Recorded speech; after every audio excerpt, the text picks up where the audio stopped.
Throughout its history, the British Isles have always been a land of many languages and many cultures, some older than others. With a presence in the Isles that extends far into the mists of prehistory, the Celtic Britons predate the mounted Norman knights of Duke William, the Saxon feuds of Alfred the Great, the great heathen army of Ivar the Boneless, and the legions of Emperor Claudius. As this litany of conquerors might suggest, the Celtic Britons have spent much of their history in a steady retreat. However, there is so much more to their history than sorrow and loss. In this special long-form documentary, we will do justice to the fascinating society and history of the Celtic peoples of Britain, covering everything from their earliest origins to the wars with Rome, to the departure of the Empire, to the coming of the Anglo-Saxons, and the mythical age of Arthur. Consider liking, sharing, commenting and subscribing, it helps immensely. Even better, help us out by playing the sponsor of this video, Rise of Kingdoms. Rise of Kingdoms is an epic cross-platform strategy game that takes players on an immersive journey through various historical eras. In ROK, you can choose from 14 historical civilizations that have truly existed, including the newest one, Greece. Famous generals and unique military units from different civilizations will obey your every command as you build your own legends on the battlefield. The Greece civilization, featuring exclusive commanders and special units, Argiraspides, will add a new level of excitement to the game. To celebrate Greece joining the battlefield, the Civilization Clash event will be held, allowing players to compete for their own civilizations. There's tons of other exciting features for you to find in ROK, including seamless world maps, customizable architecture, and so on. Download Rise of Kingdoms now by clicking the first link in the description or pinned comment, or scanning the QR code. Participate in the new event by clicking the second link in the description, rok.games, with a chance to win prizes including Apple Vision Pros, PS5s and Switch OLEDs. Also, for new players, make sure to redeem the promo code GREACE4ROK for 20 silver keys. The code will only be available within the first 3 days. Now, back to the video. In the modern day, the Celtic languages and cultures of Britain are highly marginalised. The insular Celtic tongues, once the predominant forms of speech across the entire British Isles, today survive in daily use only on its extreme westernmost fringes. Irish and Welsh are faring the best, with a relatively healthy population of speakers in the hundreds of thousands, but the fates of Scottish Gaelic, Cornish and Manx are fraught with far more doubt. Breton, a Celtic language brought to France's northwestern peninsula by British migrants in the early Middle Ages, also faces a bleak future. However, modernity has brought about a renewed interest in Celtic identity. Today, Celtic heritage is a point of pride for people not just in the British Isles, but for tens of millions of people in Canada, America, Australia, and even South America. Perhaps nowhere is the romantic appeal of Celticism more evident than in the corpus of modern fantasy. J.R.R. Tolkien, a proud Englishman, once remarked that Welsh is of this soil, this island, the senior language of the men of Britain, and Welsh is beautiful. Tolkien's passion for all things Celtic is reflected in the social fabric of Middle-earth. Sindarin, the language of the Grey Elves of Beleriand, was constructed primarily from Welsh vocabulary, while influences from Brythonic and Gaelic folklore are ubiquitous throughout the Silmarillion.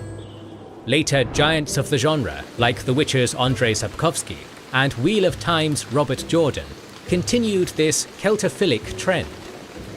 Consequently, fans of modern fantasy, even ones who don't know a thing about Celtic history or culture, have subconsciously learned to associate quintessentially Celtic motifs with the most ancient, mysterious and magical aspects of the literary worlds they love. All this serves to labour the point that in this day and age, Celtic identity is widely considered a thing to be treasured, which makes it ironic that for all of ancient history, it never existed. Today, the word Celtic enjoys widespread popularity as an ethnic identifier. However, when used in a historical context, the term becomes far more muddy. Although the countless tribes who dominated the forests and hills of Britain in the immediate centuries before the rise of Rome are posthumously labelled as Celts, there is little evidence they considered themselves to be part of anything resembling a single ethnic group. Theoretically, if one acquired a time machine, travelled back to the Britain of the 1st century BC, and roamed the land speaking to the chariot-riding locals in various dialects of ancient Brythonic, said locals would introduce themselves not as Celts, an exonym first introduced in the writings of an ancient Greek, but as warriors of the Catuvellauni, Asini, Brigandes, Domnonii, and so on. However, it cannot be denied that these enigmatic ancient peoples shared common religious practices, social customs, and closely related languages. Greek and Roman writers, a certain Julius Caesar among them, noticed as much, while the material artifacts left behind for modern archaeologists to find also suggest a strong sense of cultural continuity between the so-called Celtic regions of the ancient world. So, in the words of Professor Barry Cunliffe, a rock star of European archaeology, professional historians who refer to the regionally diverse yet ultimately related peoples of Iron Age Britain as the Celts are not being entirely outrageous. Having now discovered the disclaimer to end all disclaimers, let's wind back the clock and travel deep into the fog of prehistory, where the story of Britain's oldest peoples begins. The Celts may be the oldest surviving culture in Britain, but they were not its first. The presence of Homo sapiens on the Isles dates back at least 40,000 years. Agriculture and animal husbandry began developing during the Neolithic period, around 6,000 years ago. These days, the Stone Age is a byword for a primitive, but the Britons of this era were anything but. They lived in sophisticated sedentary dwellings, had vibrant styles of artistic expression, and were capable of transporting massive 25-ton standing stones over vast distances to create giant monuments, the most iconic of which you've probably heard of. Around the 2nd millennium BC, the Bronze Age came to Britain. Bronze is an alloy composed of two metals, copper and tin, and as it so happened, Cornwall and Devon possessed some of the largest reserves of tin in Europe. As such, Britain became the Silicon Valley of the Bronze Age world, the key terminus of a trade network with tendrils that spread across huge swaths of Europe and the Near East. Through intermediary peoples along the Atlantic coastline, British tin made its way as far as the great Levantine cities of Tyre and Sidon. Although the Britons of the Stone Age and early Bronze Age left plenty of cultural belongings behind for archaeologists to analyse, they were not literate societies, so ultimately we know precious little about how they identified themselves and what language they spoke. However, most historians agree they were probably not yet Celtic at this time. This begs the question, when, how, and from where did Celtic culture arrive in Britain? The traditional narrative on the origin of the Celts is the Hallstatt theory, which postulates that Celtic culture originated in the 1st millennium BC in the heart of Central Europe, from where it spread on the backs of ceremonial horse-drawn wagons throughout the continent, eventually reaching Britain. However, in some circles, the Hallstatt theory has recently fallen out of fashion, in favour of a newer theory labelled the Atlantic Celts. This hypothesis argues that the origins of the Celtic language and culture lie not in Central Europe, but along the continent's west coast. Let us set the scene. It was around 1200 BC, and the Mediterranean world was on fire. Marauding sea peoples, whoever the heck they were devastating the coastlines of Egypt, Mycenaean Greece, and the Hittite Empire, bringing those civilizations to their knees, and collapsing the once sophisticated trade networks which connected them. Meanwhile, in the west, things were comparatively hunky-dory. Much as it had been in the early Bronze Age, the Atlantic littoral during this time was a maritime highway upon which trade thrived. Between the pyrite deposits of western Iberia, the gold and copper mines of Brittany and Ireland, and the tin deposits of Cornwall, there was plenty of wealth to go around for those communities that faced the endless sapphire horizon. Between the 13th and 7th centuries BC, artifacts along the Atlantic coastline start becoming more homogeneous.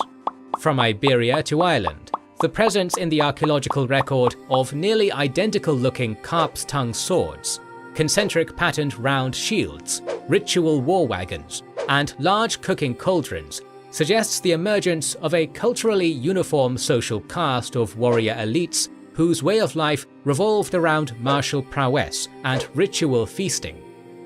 Moreover, the fact that these artifacts are often found in the context of religious offerings thrown into lakes, rivers, and bogs indicates the emergence of a shared belief system involving the appeasement of the chthonic gods of the earth. Finally, it is likely that as this shared value system evolved, so too did a lingua franca, a common form of speech through which it was spread.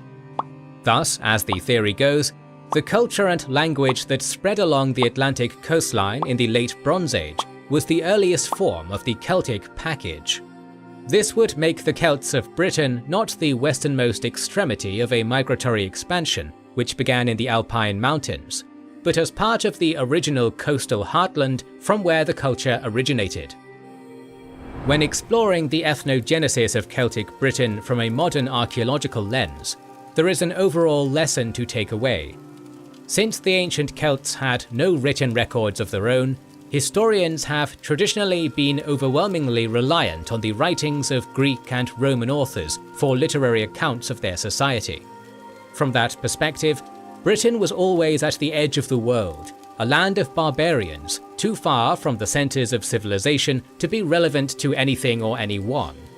However, as we have now seen, this was hardly the case. For millennia before the Roman legions set foot on the island, Britain was a dynamic cultural hub and vibrant commercial entrepot, with an influence that projected across thousands of miles.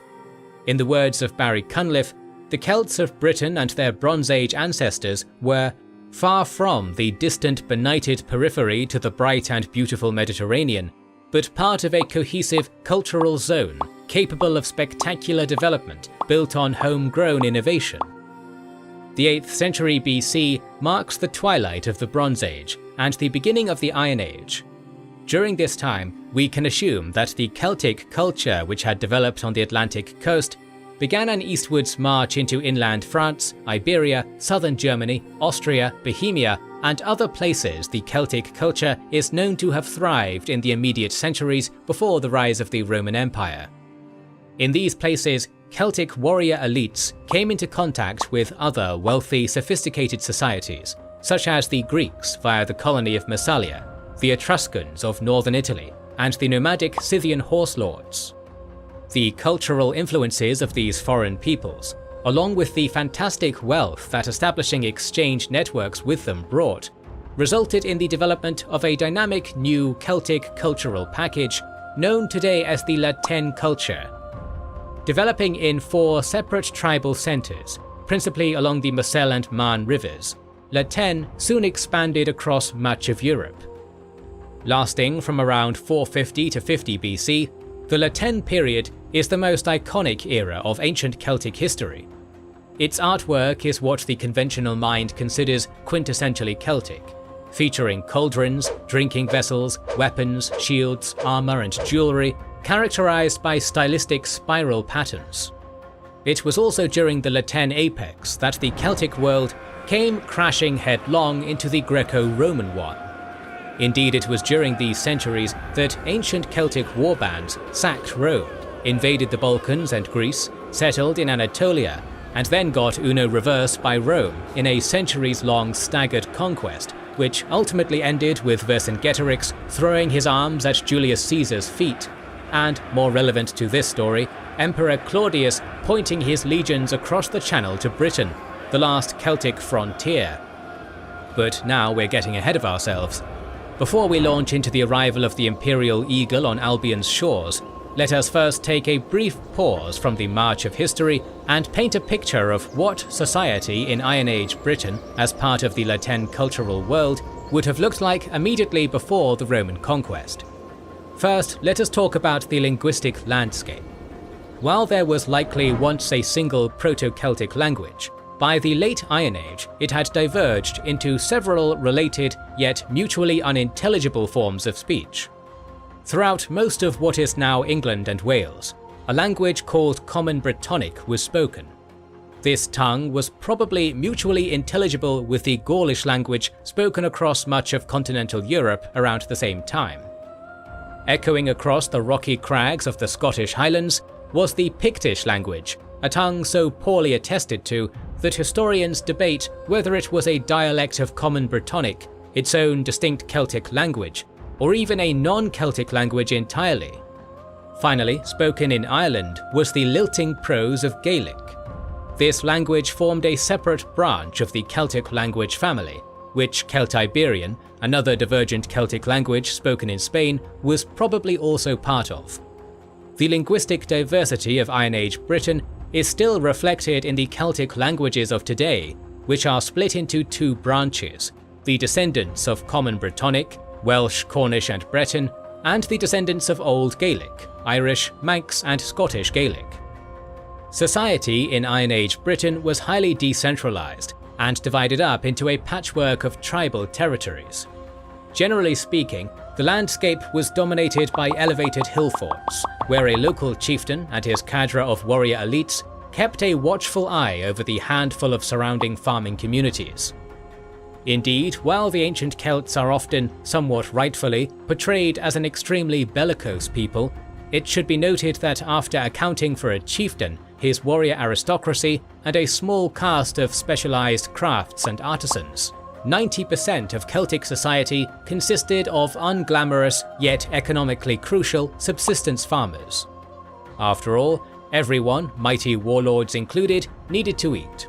Still, Celtic Britain society was no doubt a warlike one, with social prestige directly linked to feats of strength and victories won in combat. As such, fighting between communities, while probably mostly small in scale, was routine and ritualized. Warfare among the Iron Age Britons was probably not conducted all that differently from how their Gaulish brothers on the continent went about it. All in all, facing these warbands across the battlefield was a horrifying experience. Both Roman and Greek records report on the terrifying nature of the Celts, claiming that before any engagement, they would roar and brag, performing ritualistic war dances, while bellowing a deafening din out of their boar-headed war trumpets. All this may seem juvenile to the modern observer, but if one puts themselves in the shoes of a superstitious plebeian fresh off an ancient olive farm or the slums of Rome, one can appreciate the nigh supernatural terror that a mob of screaming, dancing, horn-blaring muscle men must have had. One thing that set British warriors apart from their Gallic kinsmen during this era was their mastery of the war chariot. A sleek two-wheeled horse-drawn vehicle, the chariot had become a mainstay throughout the Celtic world during the early La Tène period, replacing the cumbersome four-wheeled ritual wagons which had served as symbols of power since the Bronze Age. However, by the time the continental Celts were duking it out with the Greco-Roman world, the chariot had fallen out of use as a battlefield unit in favour of mounted cavalry. Yet in Britain it persisted as an instrument of war, and would later confound the likes of Julius Caesar, whose legions had never encountered such vehicles until their foray into the Foggy Isle. Another aspect of Celtic Britain society that puzzled the strictly patriarchal Romans was the apparent normalization of women wielding positions of political or military power. Exactly how much political capital and social equality women had in both ancient Britain and the rest of the Celtic world is still a matter of debate among modern historians. However, the Roman writer Tacitus, in his book Agricola, remarked that the Britons make no distinction of gender among their leaders. However, it should be noted that Tacitus made that remark to contextualize the story of a certain specific warrior queen, whose story will absolutely be covered later in this documentary. Greek and Roman writings and sculptures have given us a romanticized image of the average Celt as a towering, red-maned noble savage, sporting a manly moustache while painted head to toe in terrifying war paint. In reality, the average ancient Briton would not have been much taller than the average Roman or Greek. While fashion differed from region to region, Iron Age Celts tended to dress conservatively in their day-to-day life. Men generally wore long-sleeved tunics and baggy trousers woven from flax and wool. Women tended to wear long dresses, while both sexes were often draped in cloaks, decorated with colourful plaid patterns rendered from natural dyes of copper, berries, plants, and stale urine. Personal grooming was highly important to the Celts. For example, both sexes were said to meticulously and painfully pluck all their body hairs. Additionally, there is some truth to the stereotypical depiction of the thick warrior's moustache, depicted often in both Celtic and Greco-Roman iconography. It was likely a common fashion among Celtic men, and was believed to be a sign of manhood and virility.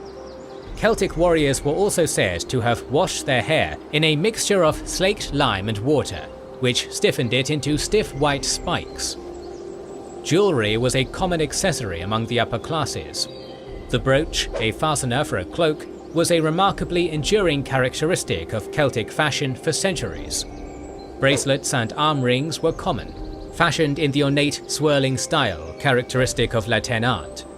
Celtic jewelry often had cultural or spiritual significance. The torque, a weight metal neck ring, was perhaps the most important ornament.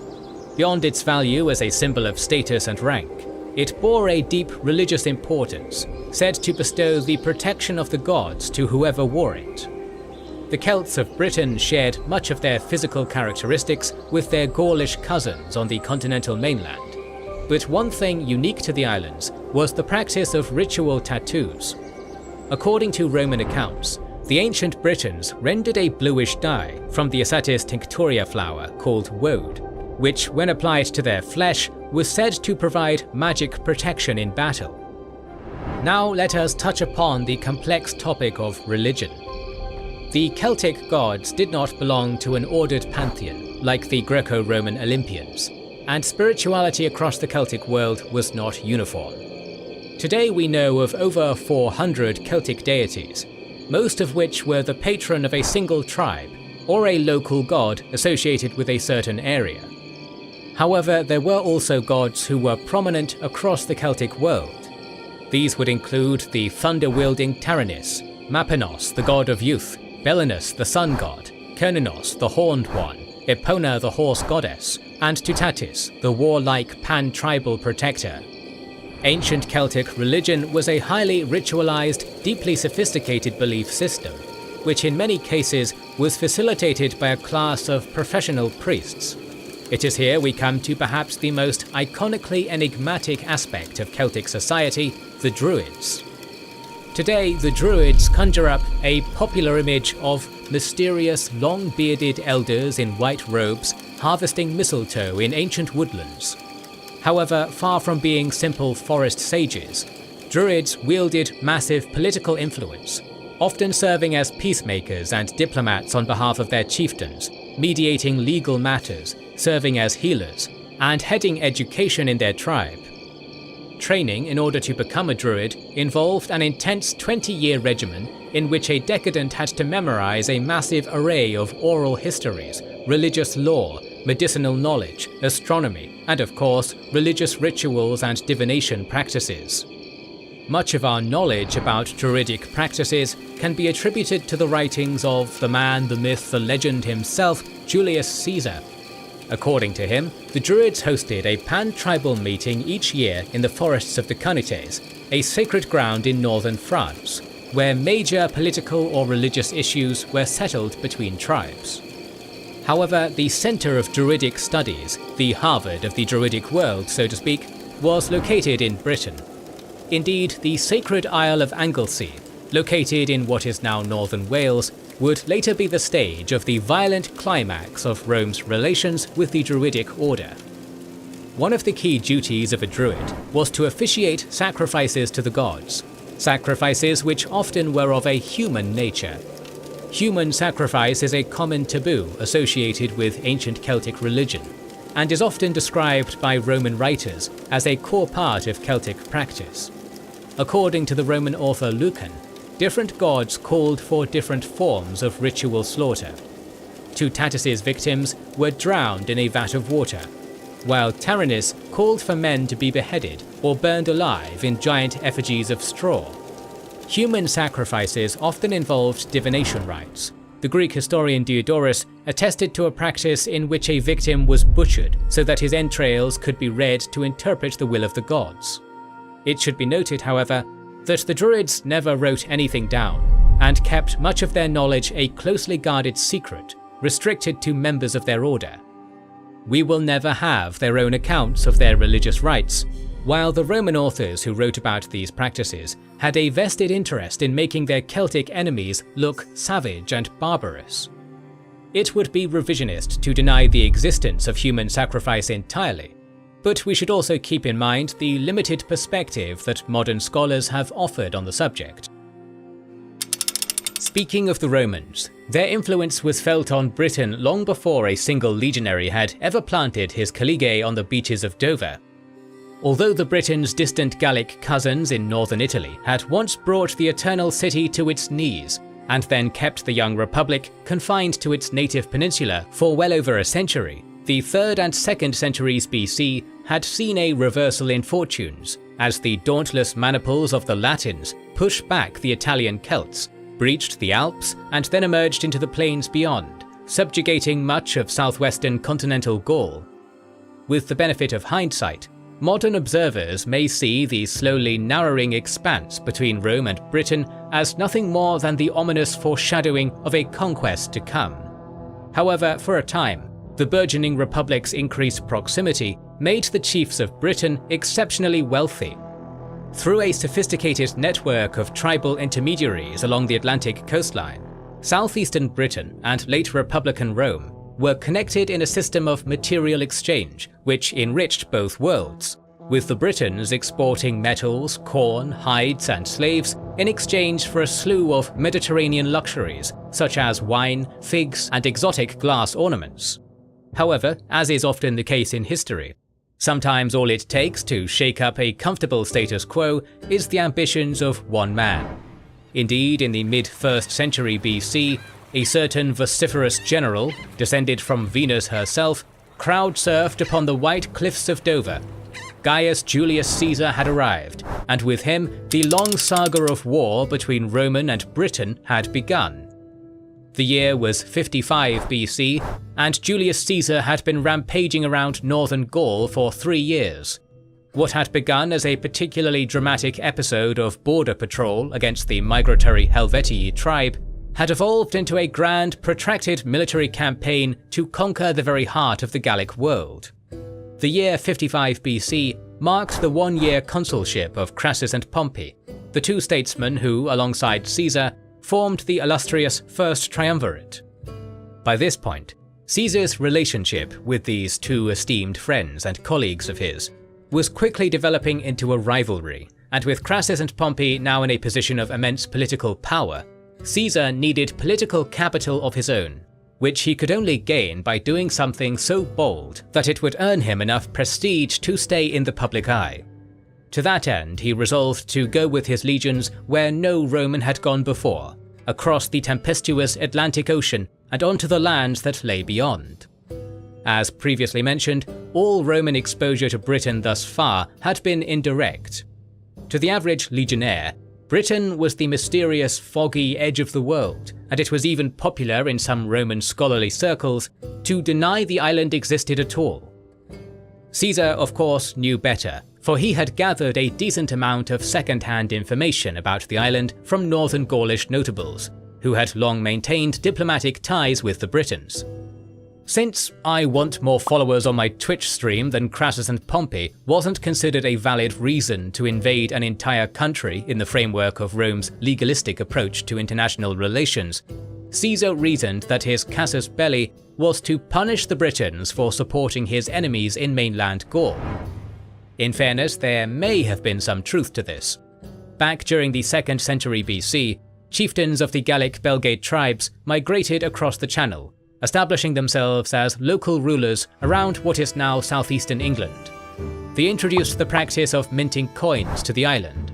These coins weren't used as a form of standardized currency per se, but rather as special political tokens, which, when exchanged between two chieftains, tied them together in obligations of friendship and mutual aid. This indicates that cross-strait alliances between tribes of Britain and Gaul were commonplace. In fact, according to Caesar, shortly before his time, a Belgic king, Diviciacus of the Suessiones, commanded the fealty of tribes on both sides of the channel. After a brief detour across the Rhine River to massacre some Germans, Caesar prepared to make the journey across the wine-dark expanse.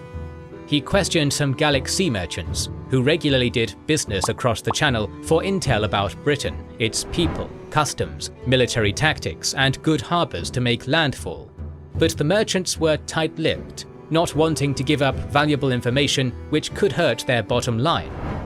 Ahead of his invasion, Caesar also sent Commius, one of his client kings among the mainland Belgae, across the channel, hoping his prestigious Belgic lineage would aid him in convincing some of the British chieftains to swear fealty to Rome. At midnight on August 23rd, Julius Caesar set forth from Portius Itius at the head of 2 legions, the 7th and 10th, alongside a contingent of 500 cavalry. Immediately there were problems. Summer weather conditions across the English Channel were fickle and hazardous. Due to contrary winds, 18 of Caesar's transport ships, which just happened to be the ones ferrying his cavalry, were blown back to the mainland. Nevertheless, by 9 AM the next morning, the remainder of the Roman fleet had spotted the horizon, and what a sight it was! A massive sheer cliff of pure white, rising straight from the ocean as if the sword of a god had cleaved down upon the coast. The White Cliffs of Dover are one of Britain's most iconic natural landmarks, but they make for an absolutely horrible place to disembark an invading army. Worse still, the Romans had been expected, for as their ships approached, they spotted a line of painted warriors staring down at them from the cliff top, howling and roaring, ready for battle. Rather than linger where the enemy could indefinitely lob missiles down at them from a sheltered high ground, Caesar ordered his fleet to sail northeastwards until the cliffs began to drop away. Eventually, the Romans came upon what modern archaeologists believe to be Pegwell Bay on Thanet Peninsula, where they once again encountered the British warband awaiting them on the sands, having been stalking their ships down the coast the entire time. This was a highly mobile force, comprised in large part of cavalrymen, and more notably charioteers, a unit that Caesar's troops would have been unfamiliar with. The invaders resolved to disembark and confront their foes, but even here it was a daunting task. Filled to the brim with armoured men, the transport ships were too low in the water to sail close to the shore, meaning that the legionnaires would have to disembark in deep water in heavy armour, hampering their mobility and perilously exposing them to missile fire. No man dared to make the plunge, until, according to Caesar's account, the standard-bearer of the 10th Legion roared, "Leap, fellow soldiers, unless you wish to betray your eagle to the enemy. I, for my part, will perform my duty to the Republic and to my general." Properly chastised, the Romans began leaping overboard. The battle had begun. As the legionnaires approached the shore, they were battered upon by a withering hail of missile fire, likely consisting of slings, arrows, and javelins in equal measure. However, the soldiers of the Republic pushed through this deadly downpour, and upon reaching shallow water, managed to form an orderly battle line. When they reached the beach, a wall of fearless, howling warriors crashed into this line, but the legionnaires held, Latin discipline measuring up to Celtic ferocity. Caesar calmly watched on from aboard a ship. Whenever he spotted a section of the line about to break, he deployed small platoons of shipboard reserves onto little rowboats, which ferried themselves onto the beach to shore up the crack. As British cavalrymen and charioteers attempted to outflank their enemy, they were pelted by catapultae, mounted artillery aboard the Roman vessels. Eventually a signal was given, and the Britons withdrew. Composed mostly of mobile mounted units, the Britons were able to peel off and disappear into the woods easily, while the Romans, composed only of heavy infantry, were unable to pursue. Still, the Romans had successfully established a beachhead and quickly erected a fortified camp. Night fell without further incident, and in the morning, ambassadors arrived from some of the local tribes. These dignitaries came in peace and brought with them a familiar face, Commius, Caesar's Gaulish client king. Apparently, Commius's attempts to sway the Britons into accepting Roman overlordship had not impressed them, for they had immediately arrested the Belgic ruler, but now those same Britons had apparently changed their tune. They claimed they had no affiliation with the angry rabble who had formed yesterday's welcoming committee and offered Caesar valuable hostages to ensure their compliance.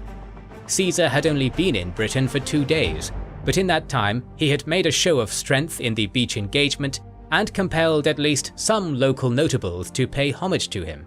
So far so good. However, the proconsul's fortunes immediately did a 180 in the following days. When the ships carrying Caesar's cavalry once again attempted to cross the channel, they were caught in a fierce storm and blown far off course. That same storm wrecked the transport ships anchored off the beach, sinking some and rendering others inoperable. In a foreign and unfamiliar land, with no mobile scouts and running low on food, Caesar was now stranded. This fact was not lost on the Britons. Realizing that if they could entrap him until the winter, they could starve him out, the natives renewed the attack. Caesar immediately set up routine foraging parties to gather both food and lumber to repair his ships. But his noose was tightening. One night, under the shroud of darkness, the British hostages slipped out of the Roman camp unnoticed. Not long after, a squadron of charioteers ambushed a Roman foraging party. Reinforcements from the camp drove off this attack, but a few days later, a massive army appeared from the tree line before the Roman stockade. Evidently, the natives had been hard at work forming a large tribal coalition to crush Caesar's ambitions for good. Yet once again the legionnaires held the line. In this they had unlikely aid from Commius, who had been able to scrounge up some local support after all, likely from the traditional enemies of the tribes who opposed Caesar. With an improvised force of native British cavalry supporting them, the Romans prevailed, and the hostile Briton horde was routed. Following this, the Romans were able to finish the makeshift repairs on their ships, which they hastily boarded and promptly returned to Gaul. Caesar's invasion of Britain had quite frankly been a failure, and he had been lucky to get away with his life. Of course, anyone remotely familiar with the man would know he was not exactly the leave good enough alone type. So he immediately began planning Invasion 2 Electric Boogaloo, and this time there would be no half measures. The invasion force that assembled at Portius Itius in the summer of 54 BC was over double the size of the one from the previous year, consisting of 5 full legions, comprising up to 25,000 professional soldiers. They would be transported aboard an armada of 600 ships.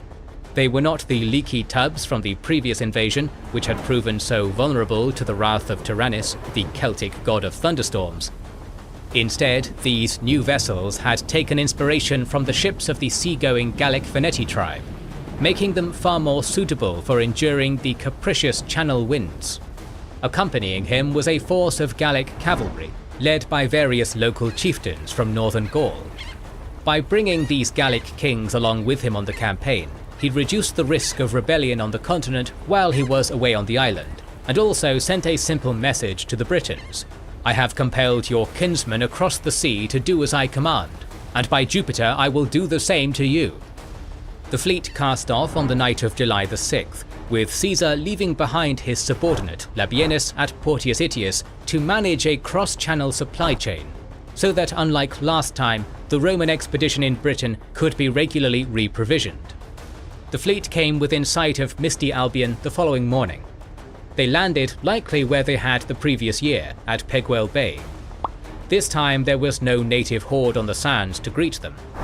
Upon landfall, Caesar immediately established a fortified beachhead, then took the lion's share of his forces and marched inland to find the enemy's position.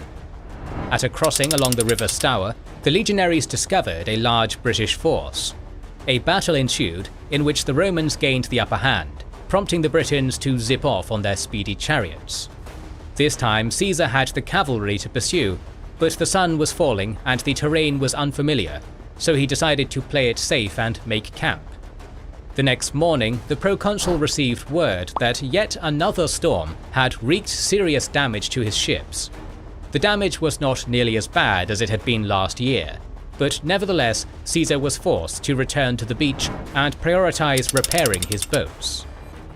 Meanwhile, many tribes of Britain had put aside their differences and united around their mightiest warlord, a man named Cassivellaunus. Far more than just some barbarian brute, Cassivellaunus possessed a strategic mind that rivaled Caesar's own.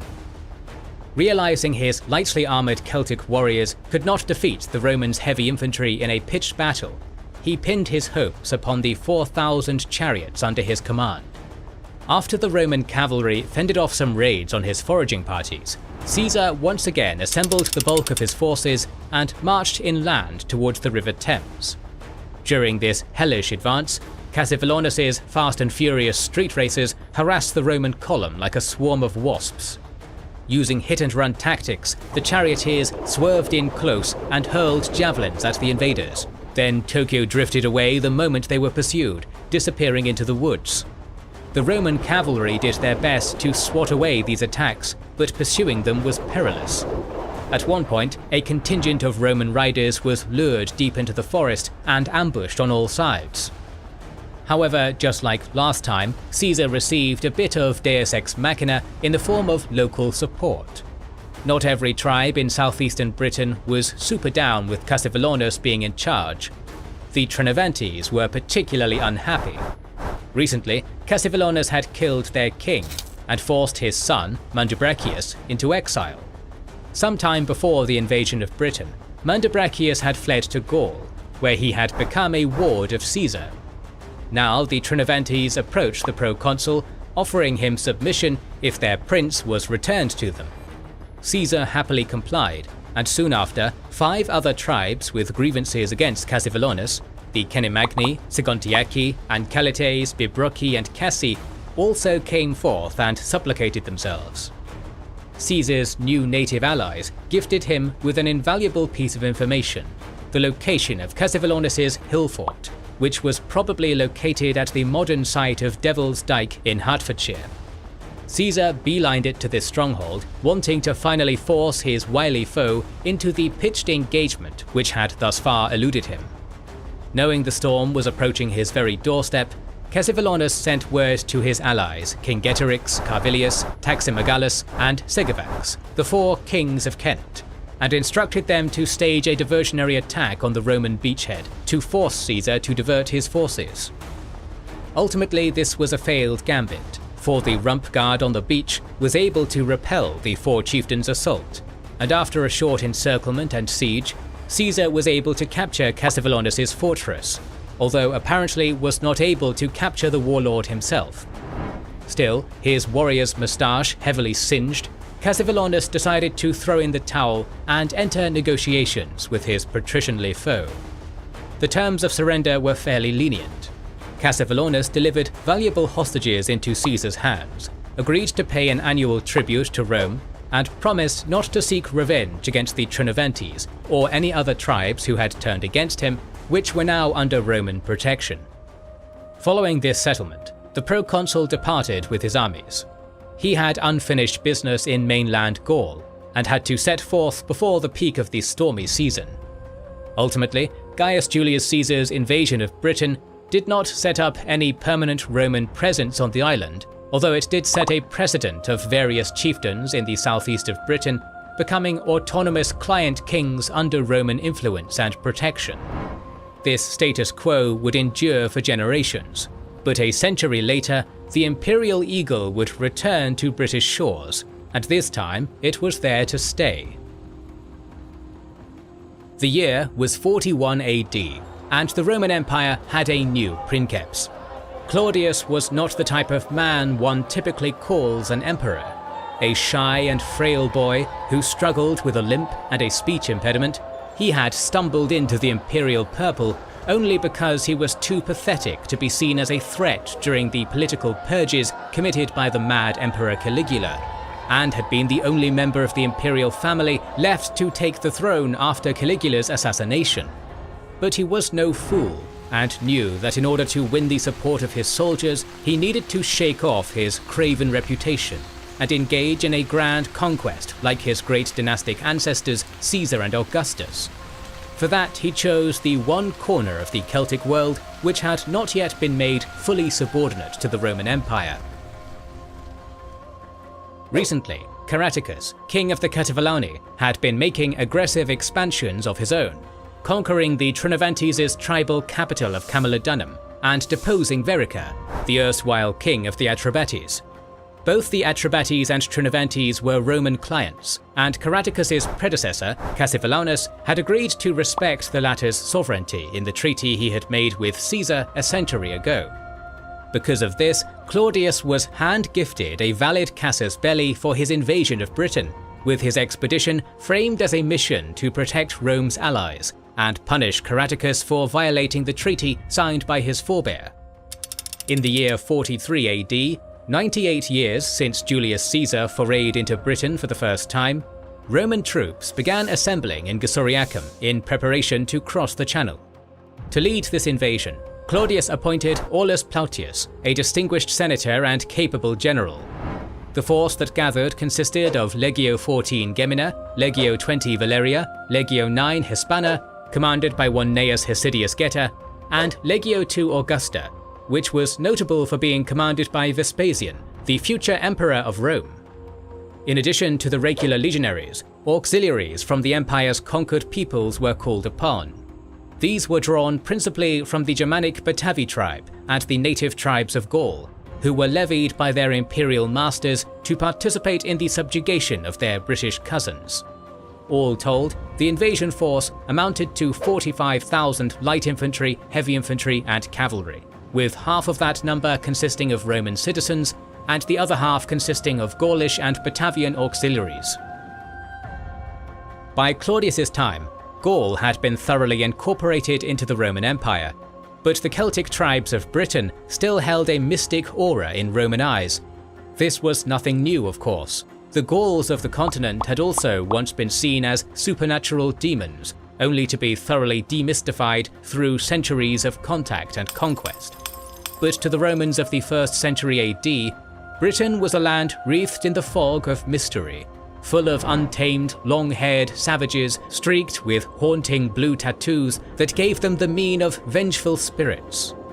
Of course, southeastern Britain had been in the Roman sphere of influence ever since Caesar's hot girl summer in Kent a century earlier, but to the average plebeian legionary without higher education in contemporary geography and geopolitics, Britain was little more than a land of spirits and bogeymen. Thus, even before the invasion force set sail, Aulus Plautius was faced with a major mutiny on his hands.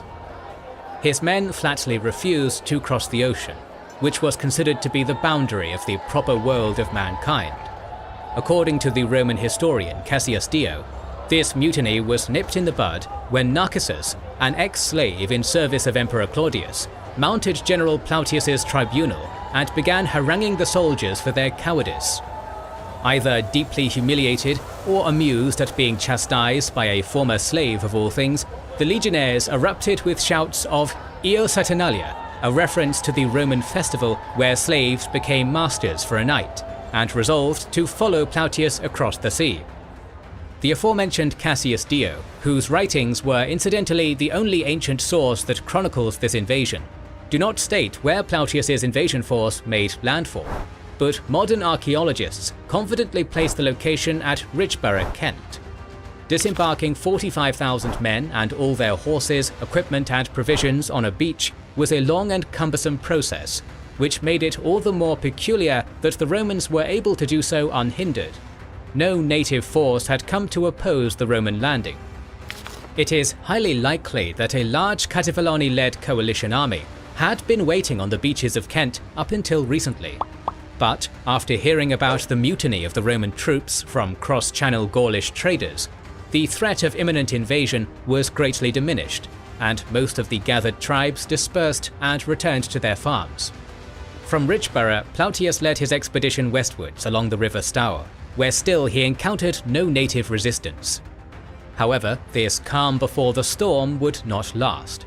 By now, the Cativalani and their allies were frenziedly rousing to arms. As soon as word of the Roman landing spread throughout the land, their massive, multi-tribal army began to reconstitute itself, led by King Caraticus and his brother Togodumnus. Cassius Dio fails to name the location where the British force gathered, but the consensus of modern historians is that the two brothers chose to make their stand somewhere along the west bank of the River Medway. This dynamic duo of Cativaloni royals likely commanded the fealty of nearly all the tribes of southern Britain, and were capable of assembling a massive horde. However, it would take time for this pan-tribal force to filter in from outlying regions. As such, the brothers deployed a vanguard to delay the Roman advance. When Plautius attempted to ford the Stour River at a place near modern Canterbury, he finally encountered armed resistance from the warriors of the Cantiaci. According to Cassius Dio, the Romans handily battered away this advance guard and secured its surrender. Around this time, another tribe, the Dobuni, approached Plautius with their emissaries and supplicated before the imperial eagle. Plautius left behind a small contingent of soldiers to build a fort near Canterbury and secure his initial land gains, then continued westwards towards where the main indigenous host was gathering to oppose him. After crossing the Stour, the Roman army likely advanced in a broad column along a prehistoric trackway which had been maintained by the Britons and their ancestors since the Stone Age. Eventually, they arrived upon the east bank of the Medway River, likely at a shallow but marshy ford about 4 miles above present-day Rochester. There, the legionnaires and their auxiliaries came face to face with the dragon they had come to slay, an absolutely massive throng of painted warriors staring them down from the opposite side of the water. Cassius Dio does not provide us with the numbers of Caratacus and Togodumnus' army, but historians have asserted that the Briton host may have numbered a staggering 150,000. Whether or not this number is exaggerated, the natives certainly outnumbered the invaders by a significant number. The 4 legions fanned out into a long battle line along the riverbank, and a tense standoff ensued. The ball was in the Romans' court, for the Britons' main objective was simply to hold their position, and the onus to advance was on the invaders. However, launching a full frontal assault across the water would be disastrous for the Latins, and both Plautius and the Cativaloni brothers knew it. According to Cassius Dio, the Britons were quite overconfident about their position, for they pitched their camp in a rather careless fashion, not expecting the Romans to be able to cross the river. It is hard to believe that a pair of battle-hardened warlords like Caratacus and Togodumnus would be so naive to believe that some 500 yards of water would stop the Roman war machine dead in its tracks. But if we take Cassius Dio's account of the supposed arrogance of the barbarians at face value, then their hubris would be their undoing. Plautius knew he needed to create a diversion before attempting to ford the river with his main army. To that end, he set up a ruse, ordering the legions to look busy and move about purposefully to convince the enemy that full-scale preparations were being made for an immediate assault. While the Britons watched all this with fascinated anticipation, Plautius deployed his Batavians to quietly enter the water some distance upstream and make a stealth crossing. Natives to the marshy lowlands of what is now Holland, the Batavians were experts in swimming across even the fastest of rivers in full arms and armour. The Germanic auxiliaries made it onto the British side of the Medway unnoticed. From there, they attacked not the dense mass of native warriors pressed on the bank, but their chariots and tethered horses, which would have been parked in a cluster behind the horde and left relatively unguarded. The Batavians fell upon these war vehicles, smashing wheels and hamstringing the legs of the steeds which pulled them. When the British realised what had happened, they were likely thrown into a rage. The horse and chariot were a Briton's symbol of status and martial pride, and to have them so savagely vandalised would have undoubtedly thrown many a warrior elite into an apoplectic fury. As the Batavians withdrew back across the water, and a chaos-engulfed native horde gravitated its attention towards their maimed steeds, Plautius had finally achieved the diversion he needed. The die cast, he commanded Vespasian to lead Legio II Augusta across the river. The Second Legion apparently managed to make it onto the opposite bank unnoticed. When the Britons realised that they had been outmanoeuvred, they threw themselves against the advance force. However, Vespasian held the line, his 5,000-some legionaries withstanding the tsunami of Celtic ferocity that crashed against their scutums. The Romans had successfully established a bridgehead on the British side of the river, with the Britons forced to pull back and regroup. As night fell, Plautius ordered Legio IX Hispania under Hosadius Geta to make the crossing under the cover of darkness and reinforce Vespasian. The next day, fighting began anew. Far from being routed, the Britons fell upon the Romans with renewed viciousness. Without any regard for their own lives, wave after wave of half-naked Celtic screamers threw themselves upon the bristling shield wall of their steel-clad foes. Evidently, the Britons initially had the upper hand, and were able to create some perilous fissures within the Roman line. At one point, Cassius Dio notes that Legio IX was under serious threat of being swamped, with Hosadius Geta himself narrowly escaping capture. Evidently, it was Geta who turned the tide. Instilled with a valorous second wind, the legate of the Ninth rallied his men and turned the tide, probably successfully executing an encircling movement, which ultimately put the British horde to flight. The Battle of Medway ended in a decisive victory for the Romans. Although Caratacus and Togodumnus had both escaped the battlefield, the army they had assembled had likely sustained massive casualties, and their prospects in fielding a force large enough to face Plautius's 4 legions head-on again were grim. The Romans were now effectively the masters of lowland southern Britain. After the battle, Caratacus and Togodumnus fell back to the Thames with what remained of their army, the Romans in hot pursuit. According to Cassius Dio, the Britons crossed the water at a point where the river discharged into the ocean and formed a lake at flood tide. The brother kings of the Cativaloni hoped to use this complex terrain to make another stand against the imperial advance, despite their diminished numbers. However, it seems that Plautius was able to either find a pre-existing bridge further upstream, or have his soldiers construct a pontoon. Crossing with his legions while his Batavian stalkers swam across the water on a different stretch of the river, the invaders engaged the enemy from several sides at once, cutting many of them down. This caused another British rout, but as the Romans pursued without due precaution, large groups of legionnaires got lost in the marshes where they were ambushed and cut down. During this battle, Togodumnus appears to have been killed. According to Cassius Dio, the Cativaloni king's death reinvigorated the fighting spirit of thoroughly battered Britons with a thirst for revenge. At this point, Caratacus had probably come to terms with the fact that he no longer had the manpower to face the Roman legions head-on. Bidding his anguished farewells to his kinsfolk in the eastern lowlands, who he was now forced to leave to the mercies of the imperial eagle, he and his followers retreated into the hilly highlands of western Britain, where they intended to launch a stubborn, persistent and brutal guerrilla war against the inevitable Roman advance. And yet, that advance did not occur. For now, Plautius refrained from marching into the hills, choosing instead to consolidate what was already in his possession. Despite having taken little to no part in the actual conquest, Emperor Claudius was anxious to bask in its glories. Thus, with the southeastern portion of the island cleared of all resistance, Plautius sent for his Augustus. The imperial procession arrived in August with the emperor, his Praetorian Guard, and a contingent of war elephants. Shortly after his arrival, Claudius rode into the Cativaloni capital of Camalodunum, which had been abandoned by Caratacus during his westward retreat. There, dignitaries from many local tribes approached to offer their submission. For most Britons, it would have been an imposing sight indeed. The imperial overlord, cloaked in resplendent purple, mounted atop a massive grey monster in the capital where their defeated king once ruled. New times were upon them, and the land of Britain now had new masters.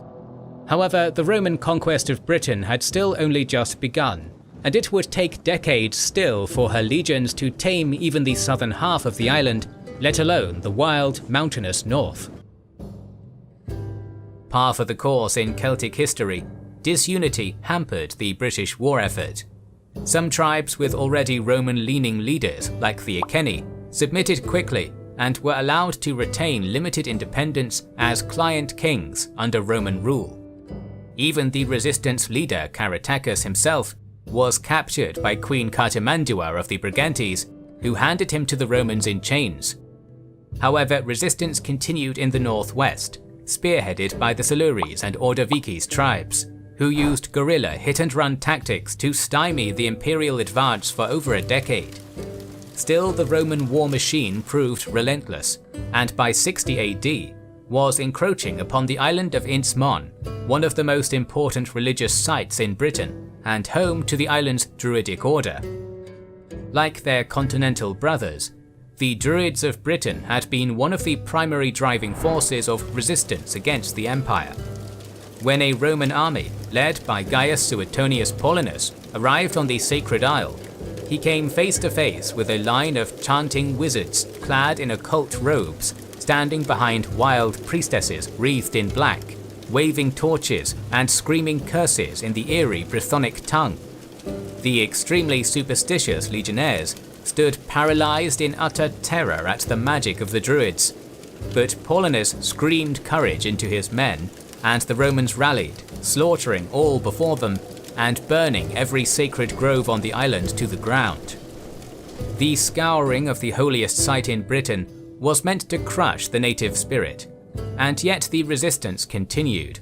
Its torch passed on to an iconic warrior queen who needs no introduction. During the initial Roman invasion, the Iceni, a Brittonic tribe based in the east of the island, allied with the Romans as a means to secure protection. They paid tribute to the empire, but were ruled by their own kings, who saw the way the wind was blowing. In 60 AD, the Iceni king Prasutagus died. In his will, the Roman Emperor Nero was made co-heir with the king's two daughters. Prasutagus did this in order to safeguard his kingdom and household, and to ease them into Roman rule, but his attempts to play nice with the new overlords would be for naught, and end up bringing nothing but woe unto his next of kin. After the Iceni king's death, Roman legions marched to seize the tribe's entire territory.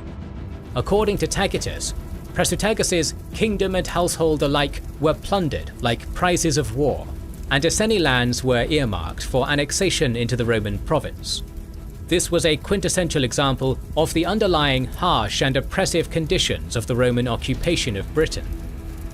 We only have Roman accounts of the period, but even these are enough to reveal terrible misadministration, ranging from cruelly negligent to downright criminal.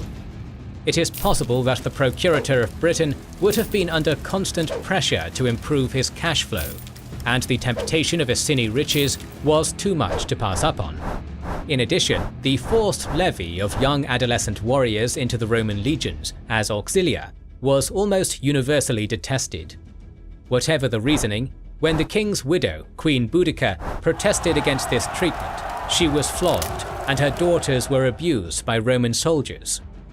Furious at this humiliation and wishing to force the Romans off their lands, in the year 60 CE, Boudica raised her people to war. In gathering an alliance to oppose the imperial occupiers, the Iceni were quickly joined by their southern neighbours, the Trinovantes.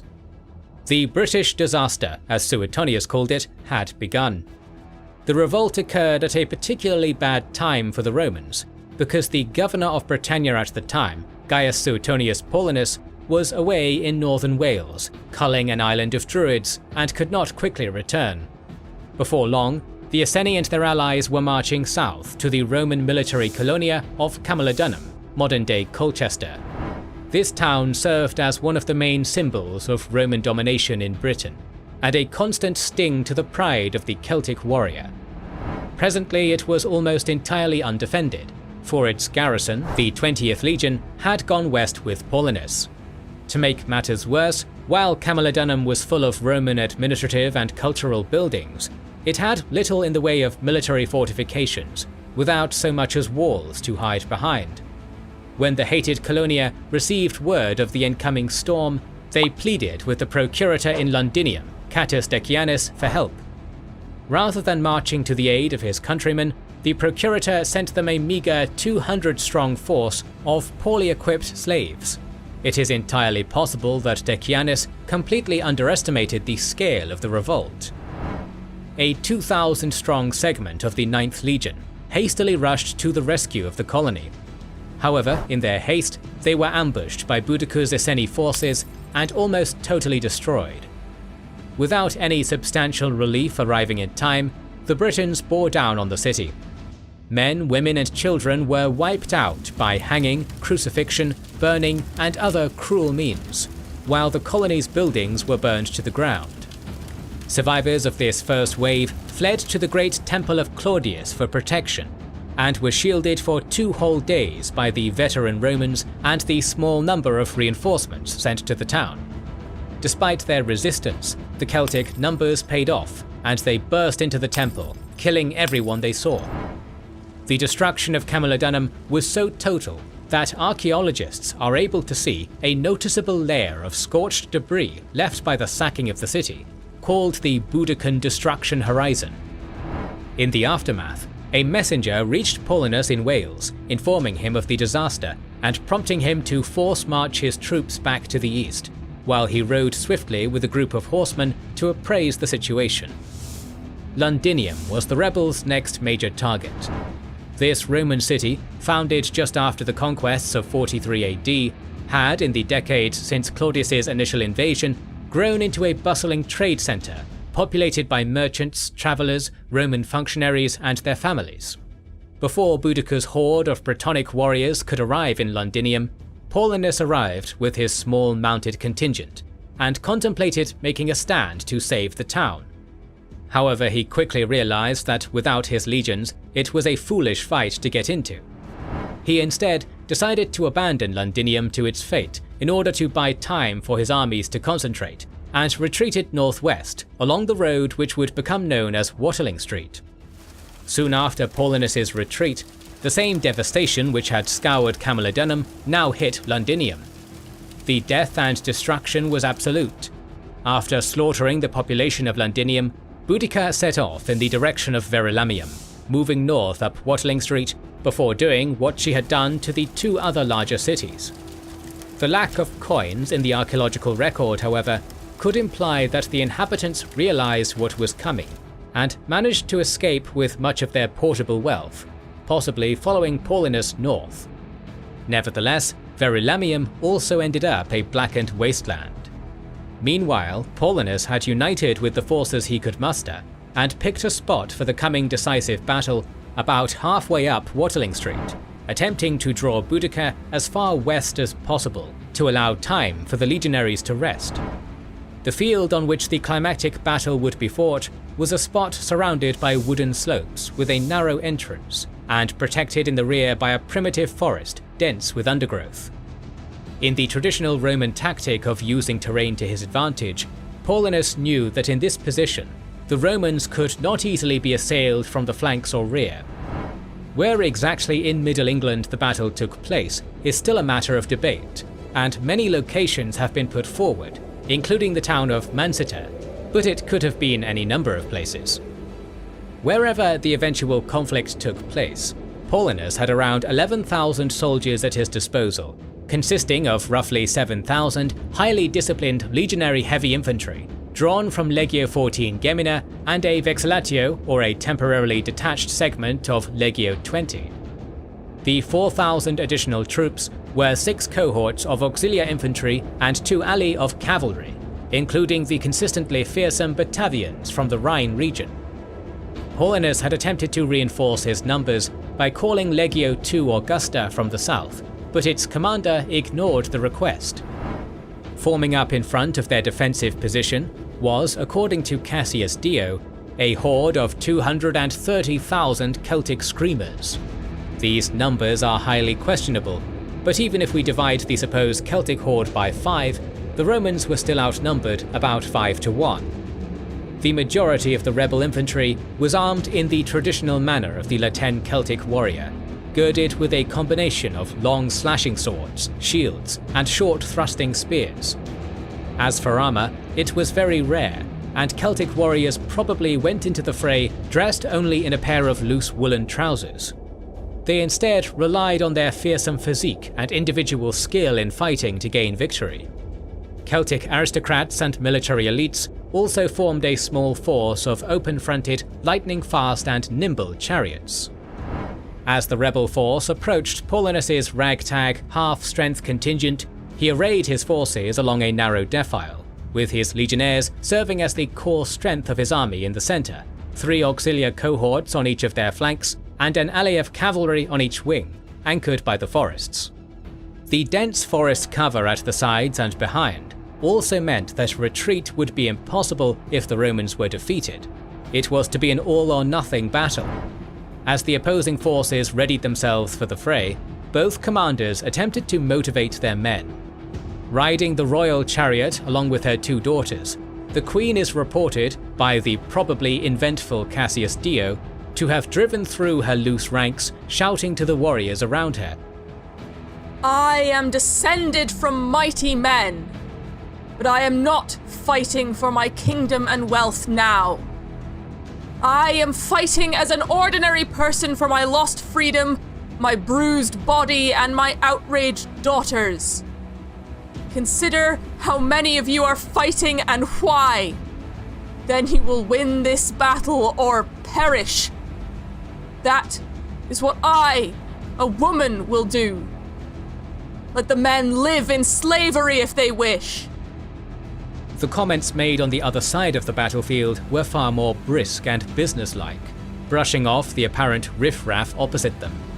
"Ignore the racket made by these savages," Paulinus orated to the troops. "They are not soldiers, they are not even properly equipped. We have beaten them before, and when they see our weapons and feel our spirit, they will crack." With a clamorous din of war cries from both sides, the British charioteers opened the battle, wheeling up and down the Roman line, throwing insults and deadly javelins at the Romans in equal measure. The Romans managed to resist this missile onslaught, and before long, the charioteers retreated as the warband surged forward. They came in a gargantuan head-on assault, hoping to use the shock factor of their charge to crash through and break apart the Roman line. However, the Romans' clever use of terrain now came into effect. As the numerically dominant Celtic horde charged up the slope, it was naturally funneled into an increasingly narrow defile, which acted as a force multiplier, limiting the number of warriors which could engage the Romans at any one time and blunting their charge due to its uphill nature. Nevertheless, the screaming warriors charged forward, and just before they hit the Roman line, were showered by a storm of legionary pila javelins, which would have caused crippling casualties in lightly armed troops. Then, the Roman formation charged downhill in a series of offensive wedge formations, aiming to carve deep swathes into the enemy mass. The legionaries smashed their enemy in the face with the metal center of their heavy scutum shield, and then thrust with the gladius. With the impetus of their initial shock charge blunted by the terrain, plus the sophisticated tactics and brutal efficiency of the enemy, the battle turned. Boudicca's light infantry, who probably had little experience fighting the kind of heavily armoured and armed troops Rome fielded, were progressively, slowly but certainly carved into during the course of the day. British vigour and ferocity were pushed back by Roman endurance and discipline, closer and closer to the semicircle of wagons behind them. Catastrophically, women, children, and the infirm had accompanied the men to this battle. However, the wagons inadvertently served as a large net through which the Celts could not escape quickly enough, and they were massacred. Despite fighting for their own lives and those of their loved ones, the Romans had no mercy. The women, children, and even draft animals were slain by the Roman gladius. We do not know how many perished, but 80,000 Britons were said to have died on the battlefield, at the meagre cost of 400 Romans. Though Boudicca managed to escape on her chariot, Tacitus tells us that she took her own life a few days later, while Cassius Dio says that illness claimed her. Poenius Postumus, the Legio II commander who had refused to assist Paulinus, committed suicide when he heard news of the victory, clearly aware of the fate that awaited him for his insubordination. The legion itself was disgraced, and remained too Augusta for the rest of its days. Conversely, Legio XIV Gemina gained the titles Martia Victrix, martial and victorious, while Legio XX gained the title Valeria Victrix, valiant and victorious. The rest of the Iceni and Trinovantes were utterly annihilated by the punitive Paulinus. After this defeat, Britannia would increasingly be solidified as a Roman province. Sporadic warfare continued for another 20 years, but by 80 AD, Britain had been subdued. Or had it? Over centuries of imperial occupation, formerly Celtic territories like Hispania and Gallia Transalpina had all become core domains of the Roman Empire. Roads, aqueducts, and grand cities increasingly connected these outlying territories to the Italian heartland. The Gallic language survived among the peasantry for a time, but the local nobles, subjected to centuries of Latin education, had become thoroughly Romanized in every meaningful way. Britain was different. As the empire's furthest frontier territory, the Brythonic Celts never embraced the Roman identity as much as their cousins on the continent had. Of course, some did. The southern and eastern edges saw substantial infrastructure spending that led to the development of Roman roads, villas, and cities like Londinium and Eboracum. The local elites here soon got with the program, embracing the Latin language as well as the trappings of Roman material culture. But this civilization existed on a gradient. If a man left the paved streets of Londinium and travelled north or west, the landscape would change. He would begin to see fewer castras and villas, and more wattle roundhouses in the environs of Iron Age hill forts. The regions of what is now most of northern England and Wales had been where anti-Roman resistance had been strongest, and though the natives here had no doubt been conquered, they never truly embraced the Roman way of life like their southeastern kinsmen had. It was here that classical Celtic staples like Latin artwork and the tribal lifestyle survived. For nearly the entirety of imperial rule, these regions had to be kept under strict military occupation. But for all their independent spirit, these were not the last free Celts.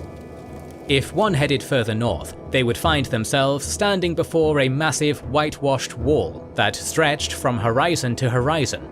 A massive structure which, at least in Roman eyes, marked the border where civilization ended and untamed savagery began. Since the Iron Age, the northern half of the island of Britain, corresponding to modern Scotland and the northern extremity of modern England, had been home to many tribes. Perhaps the most powerful of these were the Caledoni, who lived in the highlands of modern Scotland. Their name was a Proto-Celtic portmanteau, meaning those with hard feet, probably a reference to the rugged territory they inhabited. In later centuries, the Romans called them Picti, Latin for painted ones. In these wild northern hills, amidst torrential rivers and rolling plains on the edge of the world, lay the final frontier of Celtic independence. The roots of Rome's first campaigns into the northern half of Britain are in 69 AD. After a year of civil war, one man had eliminated all of his rivals and claimed sole dominion of the imperial purple. That man was none other than Vespasian, the general who in his youth had been the hammer that broke the Britons at the Battle of the Medway. Vespasian's days of campaigning on the edge of the world were over, but his ambitions to fully tame perfidious Albion were not. In 71 AD, he appointed one of his most trusted supporters, Gnaeus Julius Agricola, to command Legio XX Valeria Vitrix, and bring order to the defiant Brigantes, who had thrown off their pro-Roman queen Cartimandua, and launched an open revolt against imperial overlordship. Evidently, Agricola was successful, because 6 years later, in 77 AD, Vespasian made him the governor of the entire province, and equipped him with 4 legions to govern it. At this time, Britannia was one of the most heavily garrisoned parts of the Roman Empire, and for good reason. At 37 years old, Agricola inherited a province which was barely tamed. Boudicca's rebellion was still in recent living memory, and even now there were sparks of insurrection in Wales and northwestern England, which had yet to be put out. Agricola's goals for his tenure as governor were simple: enforce Romanitas upon the conquered tribes of Britain, and expand the frontiers of the empire to the hitherto unconquered tribes of the unexplored northern half of the island. Before we launch into Governor Agricola's epic face-off against the Howling Scots, we must first be responsible historians and discuss the primary source which chronicles his invasion. Almost everything we know about Agricola's campaigns against the Caledonians comes from a biography fittingly known as the Agricola, written by the Roman historian Tacitus, who happened to be Agricola's son-in-law. So not only are we dealing with our usual issue of viewing ancient Celtic history through an exclusively Roman lens, but we are also contending with the fact that our main primary source was written by a man with a nepotistic interest in glorifying his main character. As such, many modern historians are very critical of Tacitus. However, it's not really in our wheelhouse to put a 2,000-year-old proto-ethnographer on trial, so we will simply depict his interpretation of events as is. When Agricola was a little boy, his mother always told him, "Son, no Scotland for you until you finish your Wales." Taking that wisdom to heart, he spent the campaigning season of 78 AD grinding down the stubbornly defiant Ordovices. Making use of the mobile and amphibious Batavian auxiliaries who had previously played a critical role in the initial conquest of Britain, Agricola crushed the Ordovices in battle. Continuing where Gaius Suetonius' Kentucky Fried Druid Paulinus had left off 2 decades earlier, he proceeded to fully subjugate the sacred Isle of Anglesey. That winter, Agricola went on an infrastructure spending spree throughout the territory of the conquered tribes, building temples, courts of justice, and Roman villas for the tribal elites who obediently adopted the Roman way of life. By this time, much of southeastern Britain was well on its way to Romanization, as Celtic nobles, whose mothers and fathers had fought tooth and nail against Roman expansion, developed a liking for the toga, the lounge, the bath, and the elegant banquet. Interestingly enough, Tacitus is somewhat cynical about this, remarking, "All this in their ignorance they called civilization, when it was but a part of their servitude." Despite having a clear admiration of his father-in-law's military victories, Tacitus was critical of the more hedonistic, luxury-loving elements of Roman society, and conveyed a begrudging respect for what he saw as the untamed barbarian, whose life, in his imagination, was brutal yet more honest than the Roman one. Tacitus's fondness for the noble savage trope will become evident in how he depicted the unconquered Caledonians, whose territory his father-in-law was soon to encroach upon.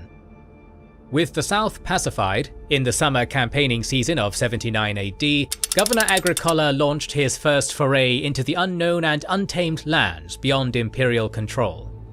Tacitus doesn't provide the makeup of his father-in-law's forces, but it is likely they consisted of the 9th and 20th legions, based out of Carlisle and York respectively, with a contingent of Batavian and Gallic auxiliaries attached. The Roman expedition advanced along 2 prongs, with Legio 20 Valeria Vitrix taking the western route to Galloway and Legio 9 Hispania marching along the eastern coast. Surprisingly, the invaders encountered very little resistance from the locals, with the Navante, Sulgave and Votadini tribes submitting quickly. Tacitus claims that despite the legions being battered by winter storms, the natives were so petrified with fear that they did not dare attack. It is easy to understand why. The threat of the Roman army was not just the invincible image of its heavy infantry, but its monstrous logistical prowess. As Agricola advanced, he oversaw the construction of a network of forts and roads to consolidate his gains, maintain a reliable supply line, and pave the way for future campaigns. Put yourself in the eyes of a lowland Scotsman in this area, and one can understand why many decided it was ill-advised to bear arms against an invader which not only outclassed them in arms and manpower, but was capable of levelling hills and clearing forests within days, and erecting fortresses within the span of single evenings. It is estimated that throughout all his northern campaigns, Agricola had over 35 permanent wooden fortresses built across Scotland. After spending the winter of 79 in their well-provisioned forts, the spring of 80 AD saw Agricola's legions advance into the Firth of Tay and reduce the Venicones tribe to submission, extending his network of roads and castra into their territory. The governor's conquest of Scotland was accomplished very slowly, hill by hill, but by maintaining this glacial pace, he ensured his gains were stable and logistically sustainable. By 81 AD, the Fourth Clyde Isthmus had been fully absorbed into the Roman frontier, with a line of forts running across its southern coast. These forts were regularly re-provisioned by the Roman navy, which now operated along regular supply routes along the coast. That same year, Tacitus mysteriously remarks that Agricola embarked on a ship and defeated peoples unknown to the Romans until then. This may just mean that he crossed to the other side of the Firth of Clyde, but traditionally it has been popularly theorized that the body of water Tacitus mentions Agricola crossing was the Irish Sea. This is supported by the fact that according to Tacitus, at some point a regional Irish king had been exiled from his homeland and crossed the sea, where he came under Agricola's protection. We can imagine the Roman governor entertaining the thought of using this exiled Gaelic chieftain as a pretext to launch an invasion of Ireland. Irish folk legend tantalizingly waters the seeds that Tacitus plants. Tuathal Diechtwa, a legendary Gaelic king, is said to have been exiled to Britain as a boy and to have returned to Ireland at the head of an army to claim the throne. The traditional date of this return is between 76 and 80, and archaeology has found Roman or Romano-British artifacts in several sites associated with Tuathal. Whether or not Agricola dipped his toes into the lands of the Gaels, by 81 AD he had definitely achieved a firm hold over the lowlands of Scotland, making the jagged peaks and valleys of the misty Highlands the only part of Britain whose soil was unmarred by the footprint of the legionaries Caligae. Here the roaring Caledones tribe and their vassals dwelt, and here Agricola would finally come face to face with the Pictish ferocity that future generations of Romans would learn to fear. As the campaigning season of 84 AD commenced, the intrepid governor resumed his northward creep, advancing up along the highland boundary fault, where the gentle hills and steep crags of Alba's two geological zones meet. Ahead of his army, he deployed the Roman fleet up the east coast to spread fear and confusion among the coastal settlements. Yet, unlike their lowland cousins, the woad-streaked Caledonians were uncowed by the advance of the indomitable imperial war machine. Under their leadership, a large confederation began to form, consisting of nearly all the tribes of the highlands, as well as contingents of lowland warriors who were not content to bow down before Agricola as their chieftains had. Deep in the mountains, a massive army gathered to oppose the Roman advance. This army was led by a man named Calgacus, who Tacitus describes as a peerless warrior king, most distinguished in birth and valour among all the Scottish chieftains. Calgacus, whose name means swordsman, is Tacitus's ideal noble savage, a man who would die to preserve a brutalistic but free life, rather than accept servitude amidst the creature comforts of Latin civilization. The climactic clash between Calgacus and Agricola occurred on a hill named Mons Graupius. Modern historians don't know where this hill was located, other than that it could have been anywhere north of the River Tay. Wherever it was there that Calgacus led his massive host, and there he intended to make his stand against the Romans. Agricola's army happened to be encamped nearby, but when the location of the Caledonian army was revealed to Agricola, he double-timed it over, bivouacking his army at the base of the slopes. A stare-down ensued, with the Romans at the bottom of the hill and the Scots at the top. Evidently, Calgacus was quite the charismatic orator, for before the battle commenced, Tacitus attributes to him a stirring speech. "To us who dwell upon the uttermost confines of the earth and of freedom, this remote sanctuary of Britain's glory has up to this time been a defence.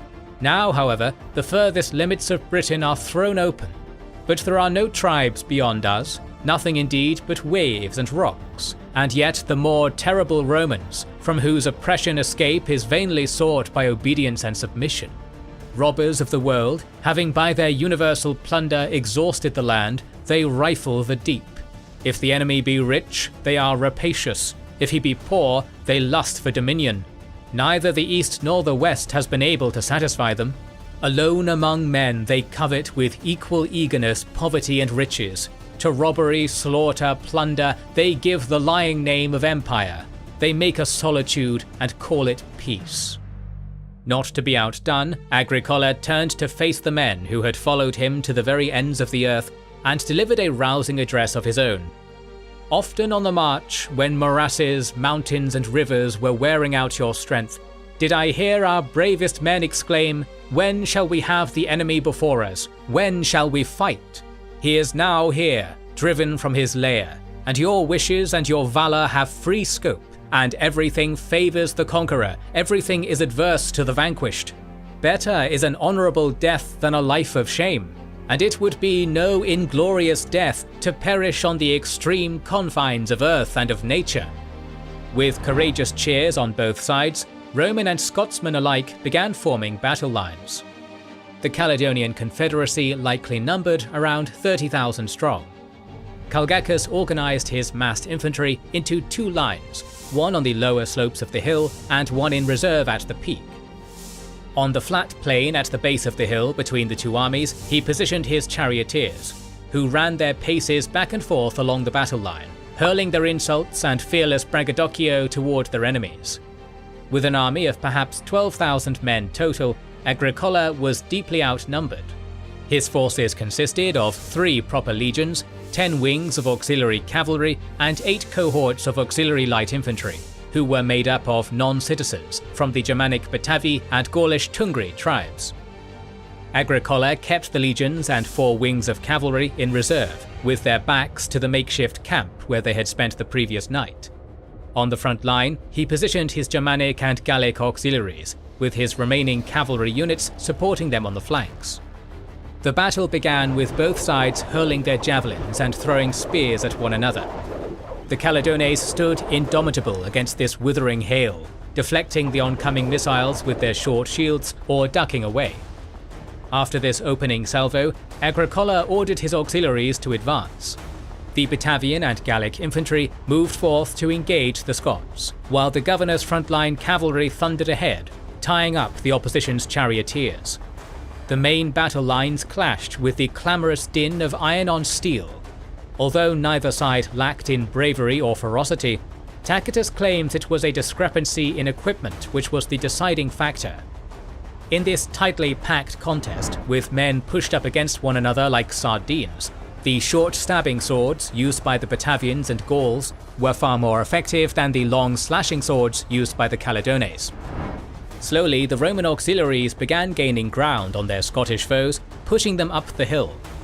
Soon, the frontline auxiliary cavalry, having chased off the charioteers, joined in the struggle. However, fighting as they were on a slope, the tactical advantage of their mounted mobility was nullified, and they were assimilated into the bloody meat grinder. Seeing their comrades being pushed back, the Britons farther up the hill, who had until then taken no part in the action, now gradually began to move down the slope in an attempt to outflank the advance, wheel around, and attack from behind. Agricola, who had anticipated this maneuver, called up the 4 cavalry wings that he had kept back in case of emergency to pull an Uno reverse and outflank this outflanking attempt.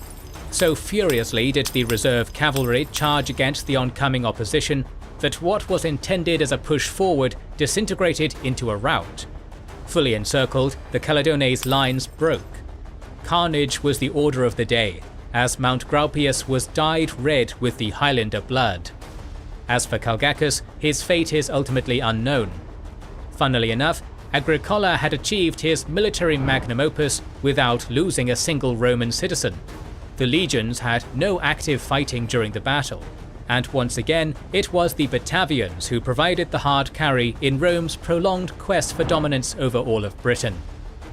Modern historians cast a thick shroud of skepticism over pretty much every aspect of the Battle of Mons Graupius, claiming that Calgacus' speech, Calgacus himself, and the battle as a whole are products of Tacitus' overactive imagination, inventions the historian came up with to create a compelling story that glorified his father-in-law. Still, if events did transpire as Tacitus claims they did, then after Mons Graupius, the Roman Empire could truly claim to be the sole master of all of Britain, from its very southern tip to its most northern extremity. However, this mastery would prove to be incredibly fleeting. By 85 AD, Vespasian was dead, and Domitian was now cloaked in the imperial purple. The new emperor's relationship with Agricola was noticeably chillier than his predecessor. Tacitus claims that Domitian, whose campaigning in Germany had yielded minor, modest victories at best, was jealous of Agricola's grand military triumphs. This is a little hard to take at face value, since, as previously mentioned, Tacitus is hardly unbiased. Still, for whatever reason, a year after his triumph at Mons Graupius, Gnaeus Julius Agricola was recalled from Britain and never again held a civil or military post. Pretty much immediately after his departure, all his land gains dissolved away like so many grains of sand. Over on the Danube frontier, Rome was engaged in a long and taxing war against Decebalus, the king of Dacia, while also dealing with the emergent threat of the Germanic Marcomanni, Queci and Suebi confederations. To address the dire need for additional manpower on that front, Legio II Adriaticus was recalled from Britain back to the continent. With one of its 4 legions gone, a total of 25% of its occupying manpower, the Roman authorities in Britain no longer had the ability to hold on to their gains in the north. By the end of the 1st century AD, all the forts built during Agricola's tenure had been abandoned and destroyed.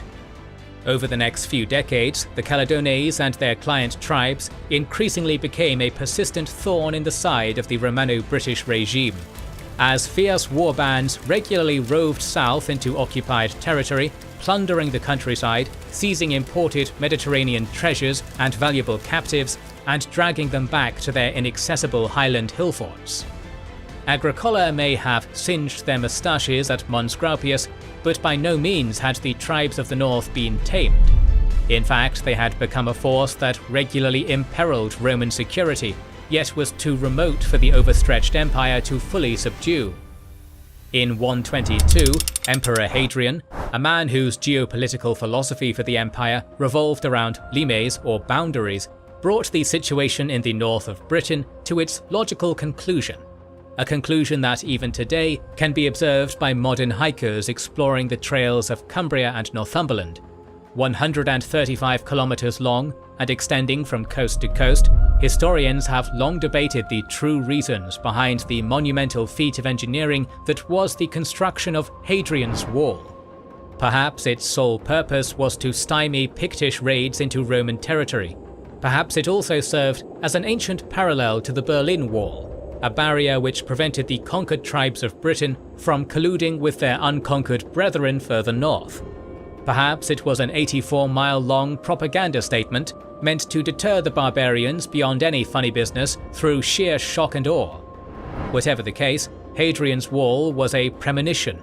Although the future Roman emperors would attempt to pick up where Agricola left off, never would the imperial eagle manage to secure any kind of long-term control over the wild and untamed north of Britain.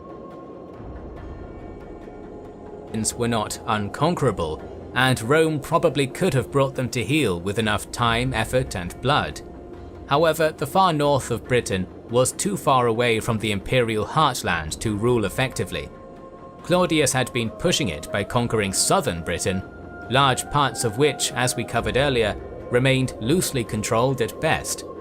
In the case of the Picts, it was better to just build a giant wall to keep them out of the civilized world entirely.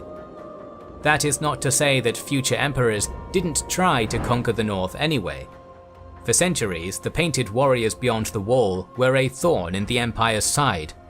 As it turns out, Hadrian's Wall only slowed them down rather than stopping them entirely.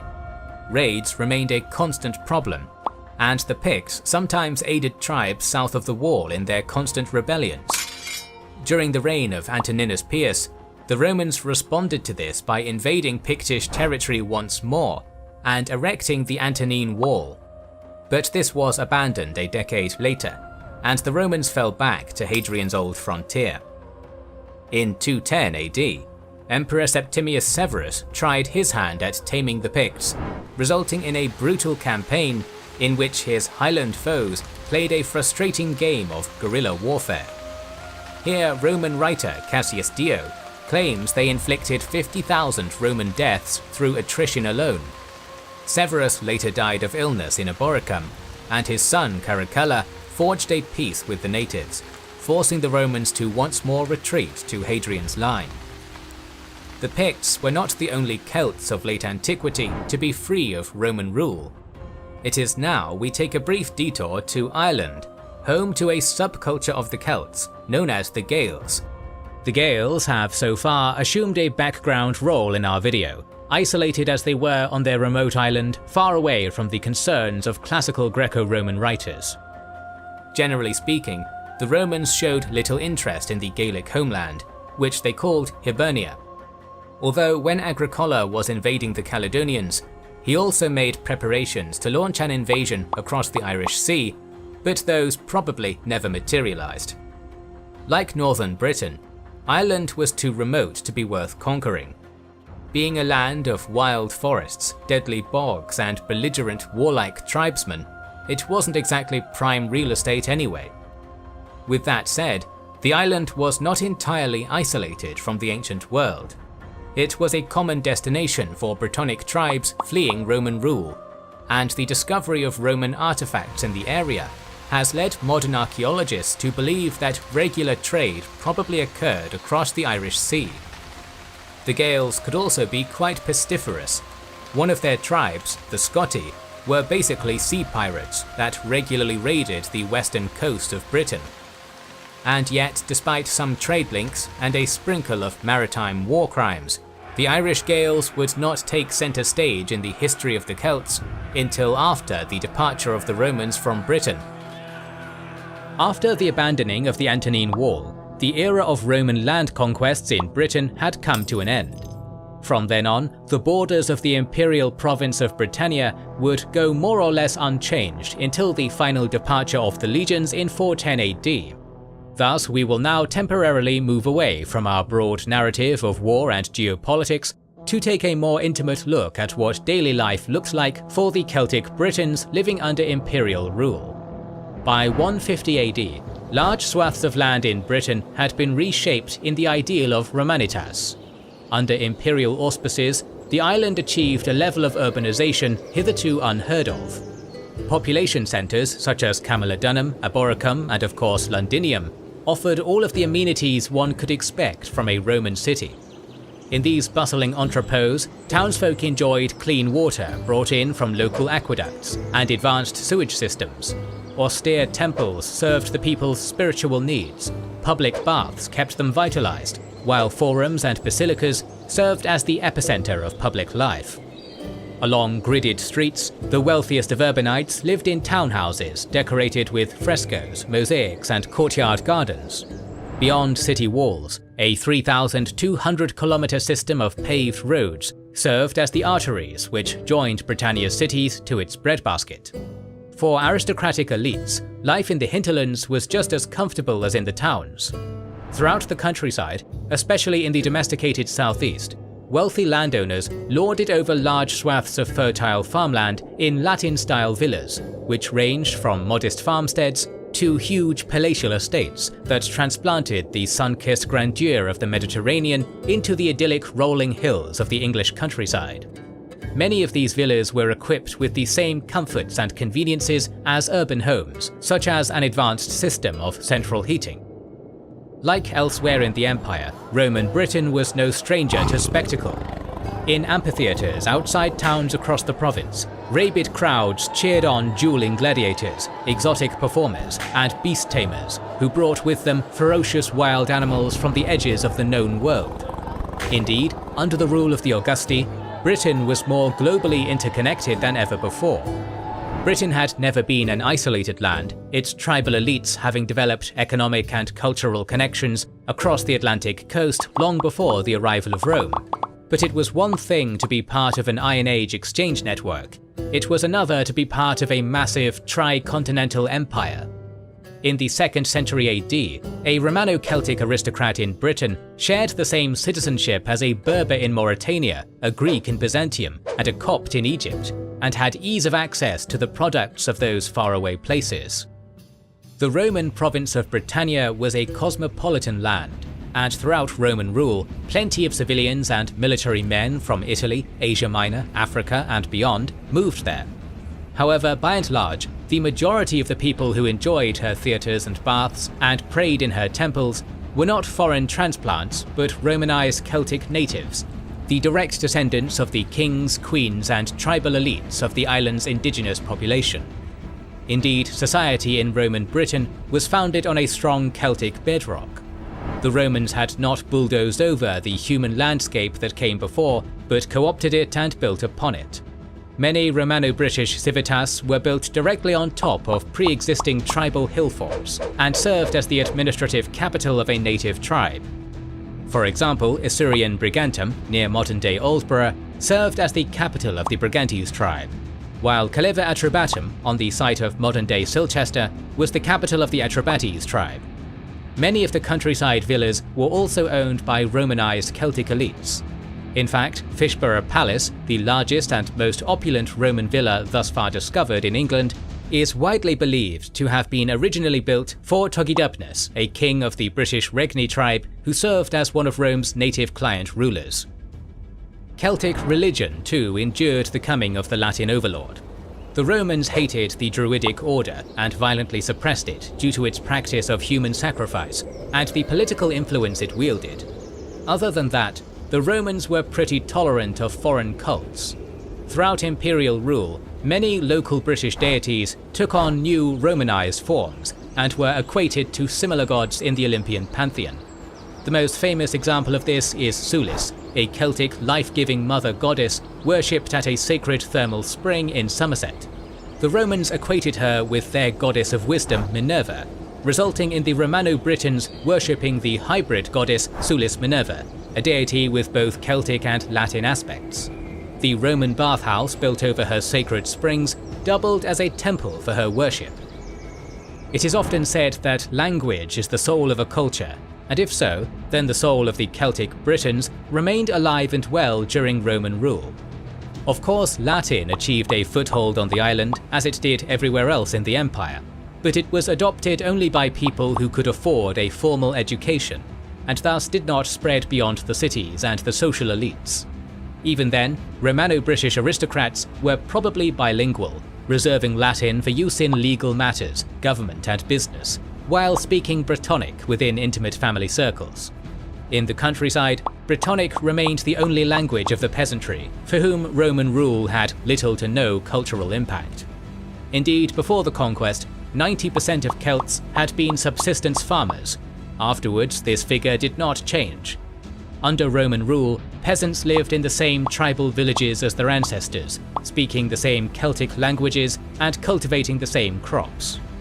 To the Iceni cooper or the Brigantian shepherd, it must have made little difference whether they paid a portion of their labours to a torque-wearing chieftain in a hill fort or to a toga-wearing governor in a villa.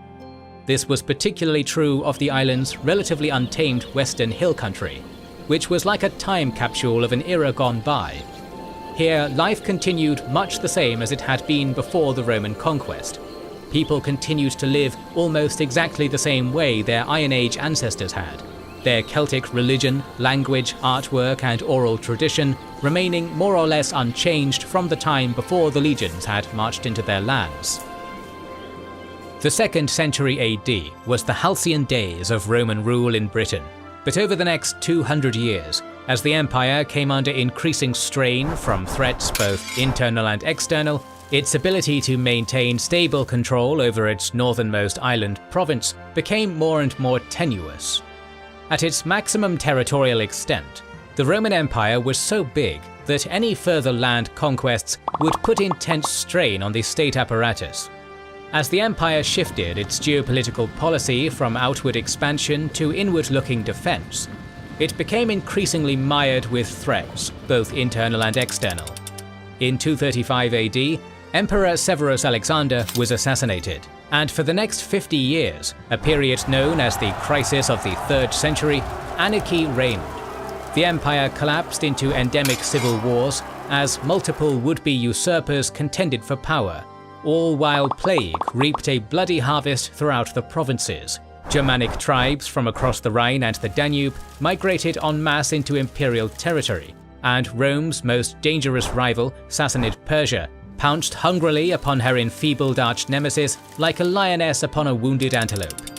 In the 260s, internecine turmoil reached its peak, and the empire broke apart, with 2 breakaway states forming: the Palmyrene Empire in the east and the Gallic Empire in the west, of which Britannia was a core territory. Thus, for a brief period, Britain fell out of Rome's control and into the command of a rogue emperor acting in defiance of the central regime. This did not last long. By 274 AD, the Herculean Emperor Aurelian, restorer of the world, defied the odds and glued everything back together. Thereafter, Britannia was embraced back into the bosom of Mother Rome. However, in 286 AD, the province was severed from the Italian heartland again when a Roman naval commander, Carausius, revolted, seized Britain, and declared himself Emperor of the island. This too was short-lived. By 296 AD, Constantinus, the Caesar of the West, had lassoed Britannia back into the imperial fold. Both of these British breakaway states enjoyed only a fleeting existence, but were nevertheless symptoms of an overstrained empire whose hold over Albion was becoming increasingly insecure. Throughout these tumultuous decades, opportunists on the outside looking in took advantage of the uncertain political and military situation, with raiders roving into the province with increasing frequency. From the north, painted Picts and their tribal confederates skirted around a barely garrisoned Hadrian's Wall with ease. From the west came the sea-born Gaelic pirates of the Irish Scotii tribe. From the east, a new threat emerged, a diverse coalition of tribal Germanic peoples from the North Sea coast, who history remembers as the Saxons, a familiar name for anyone even vaguely familiar with the history of early medieval England. For now, though, they were simple fair-weather pirates. In an attempt to mitigate the threat of Saxon corsairs, a chain of fortresses was built along Britannia's eastern coast, headed by a Roman military officer known as the Commis Littoris Saxonici per Britanniam, or Count of the Saxon Shore. Why this line of castles was called the Saxon Shore seems fairly obvious, given who they were built to defend against. However, as likely as it was that these structures were built to fight Saxons, it is very likely that they were manned by Saxons too. By the 4th century AD, the imperial military had been increasingly reliant on foederati, mercenaries recruited from friendly Germanic tribes on the empire's peripheries. The Saxons were not a politically monolithic or even a monocultural people, so it is very likely that while some West Germanic warbands roved the British coastline as vandals and looters, others manned its coastal fortresses as defenders under the imperial payroll. Either way, over the next 2 centuries, Britain became increasingly known to regional Saxon warlords as a place an ambitious man could adventure to seek his fortune, either as a raider or as a paid mercenary. Despite foreign invasions, barbarian migrations, financial woes, and constant civil war putting an immense strain on its military power, the imperial court remained determined to ensure the security of Britannia, which remained one of its more economically productive provinces.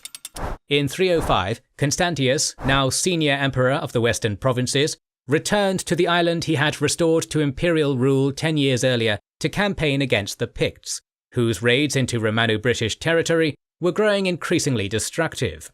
Constantius scored a crushing victory over the ferocious Celtic woad warriors.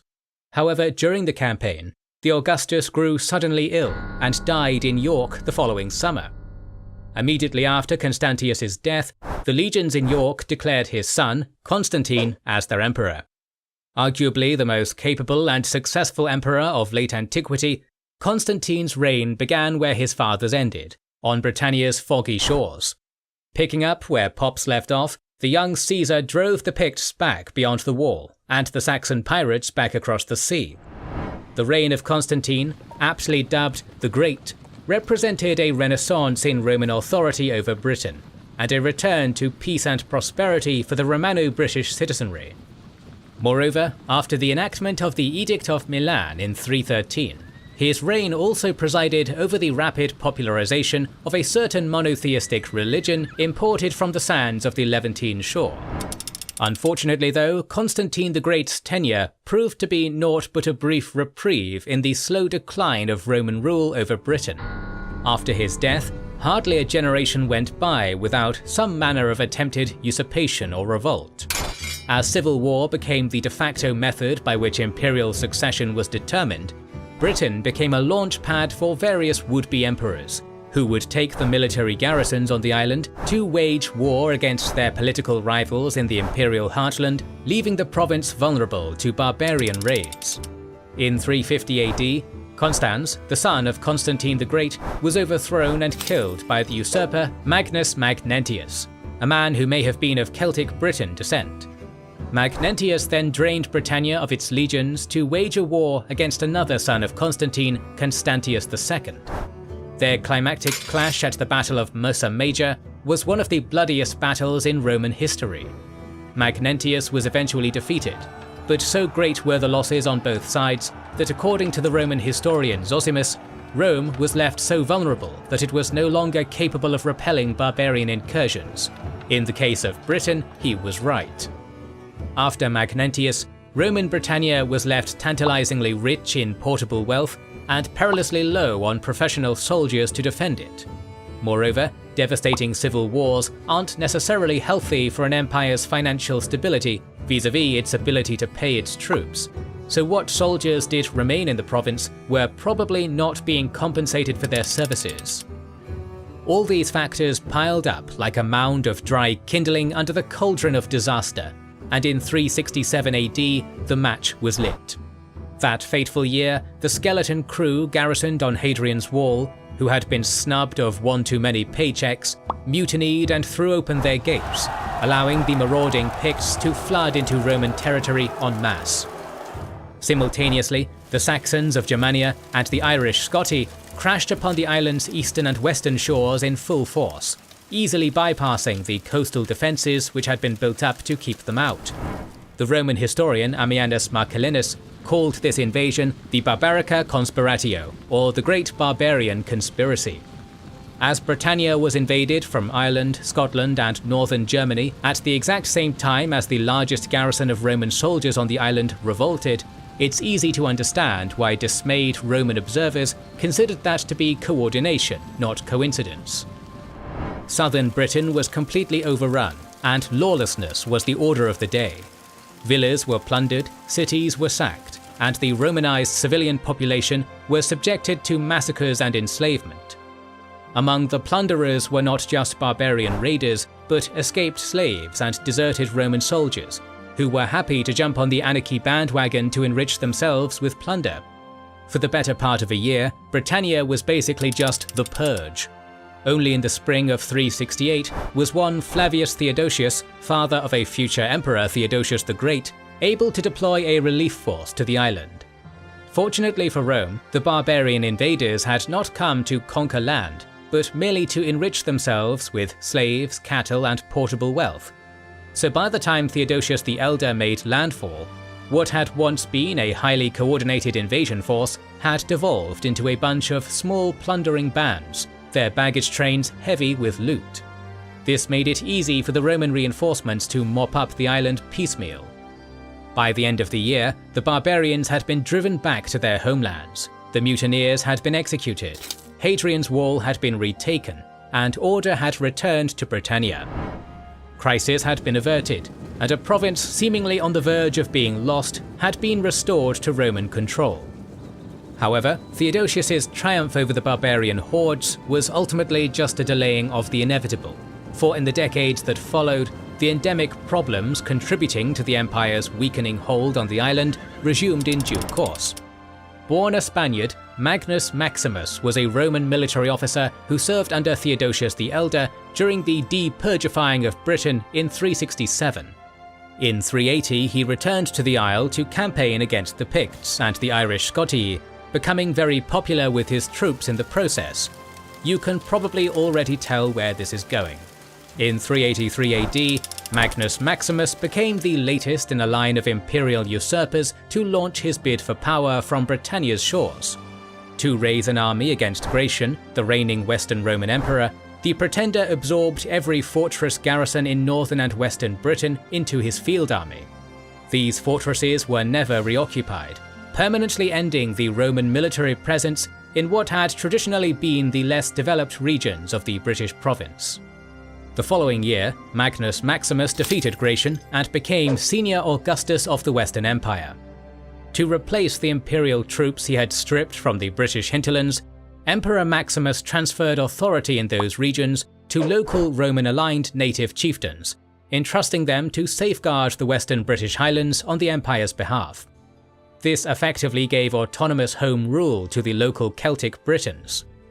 In traditional folklore, this moment serves as the genesis of medieval Wales.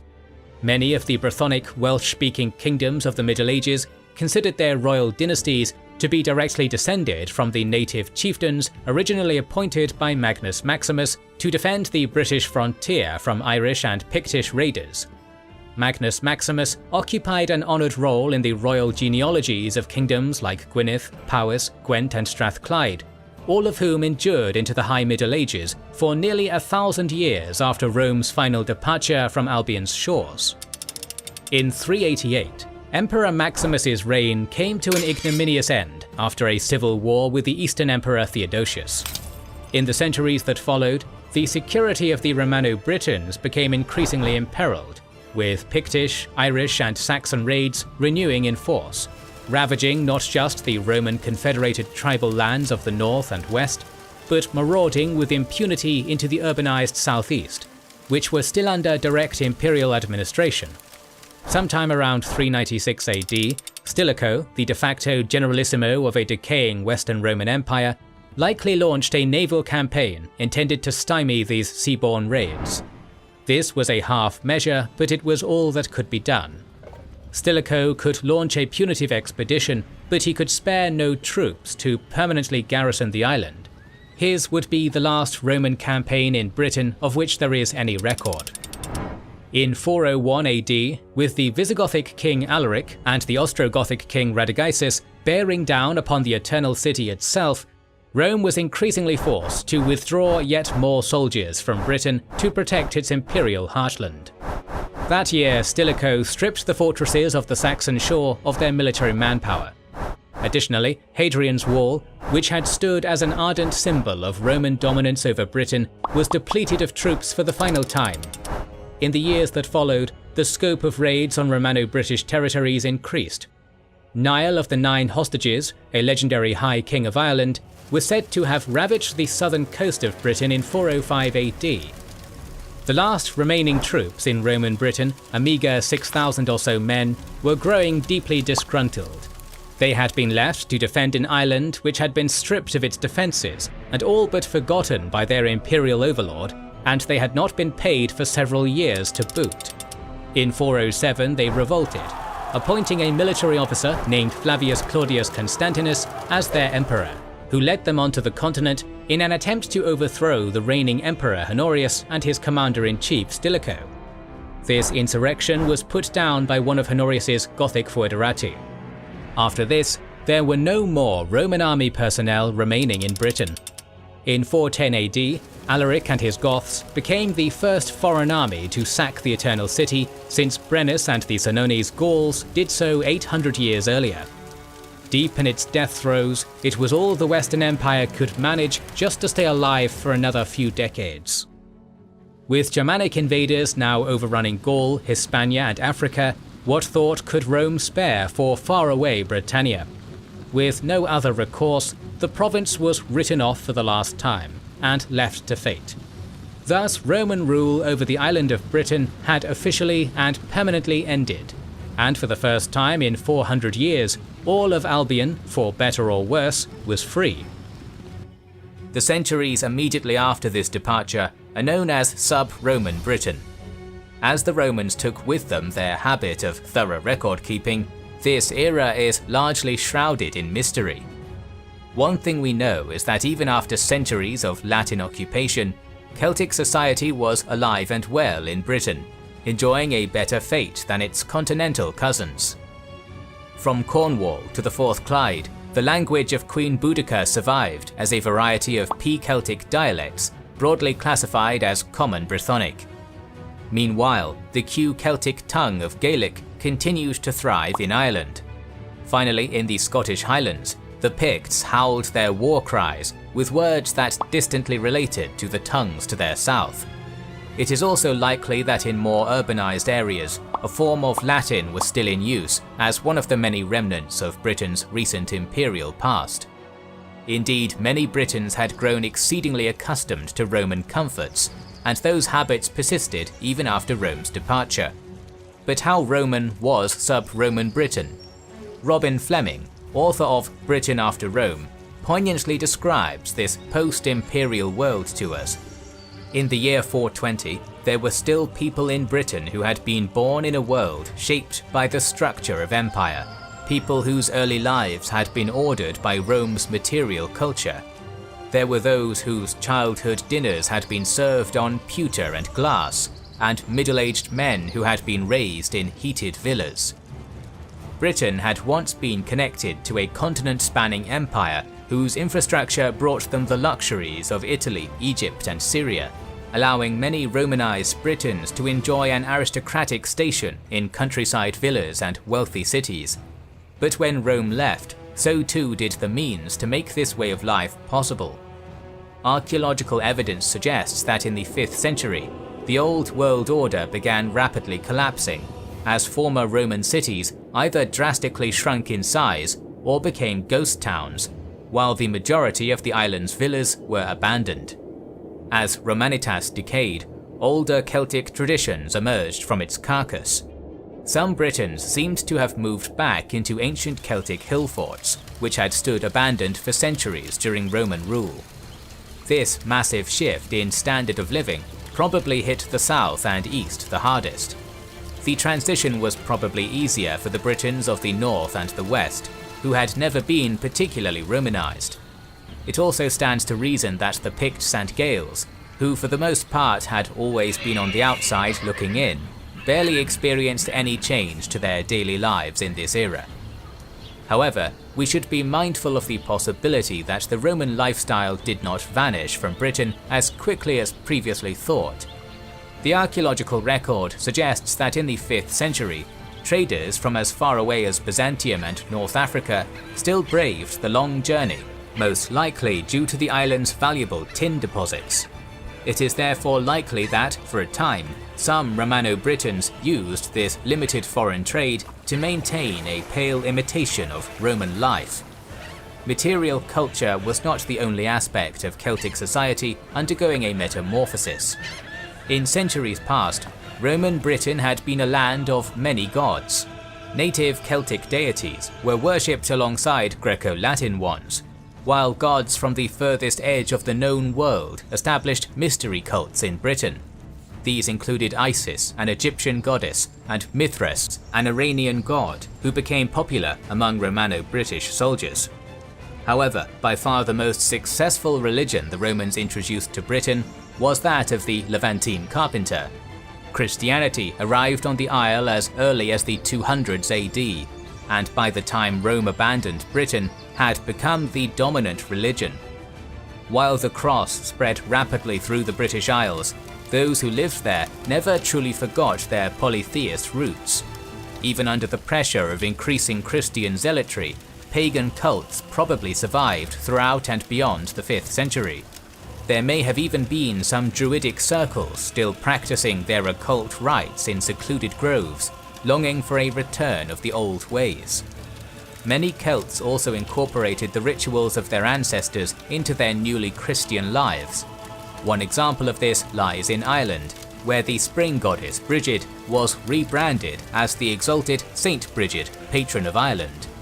Her feast day coincides with Imbolc, a pagan festival celebrating the coming of spring. Other pagan rites survived Christianization as well, such as the balefires of Beltane and Samhain, where Brythonic and Gaelic peoples alike would thin the lines between themselves and the other world, known either as Anwin or Tin Anyog, the land where the fairy folk dwelled. In the wake of Roman departure, Britain became a patchwork of petty kingdoms. Remarkably, many of these kingdoms appear to have been formed upon pre-Roman tribal lines, as ancient Iron Age identities re-emerged. Many of these realms are poorly represented in the historical record, but others, such as Powys, Dumnonia, Gwynedd and Strathclyde, are better attested to by virtue of having endured well into the Middle Ages, as opposed to the ones extinguished much earlier on by a certain wave of Germanic migrations. Our main primary source on the wars of this era comes from an early 6th century monk known as Gildas. His work, titled De Excidio et Conquestu Britanniae, or On the Ruin and Conquest of Britain, tells a vivid story of chaos and invasions. De Excidio was not written by a trained historian, but by a devout Christian clergyman writing a religious polemic. Nevertheless, since Gildas's work is by far the most intact source from this era, historians still find themselves reliant on the old monk's writings. His recounting of the 5th century begins with a scene of immediate havoc.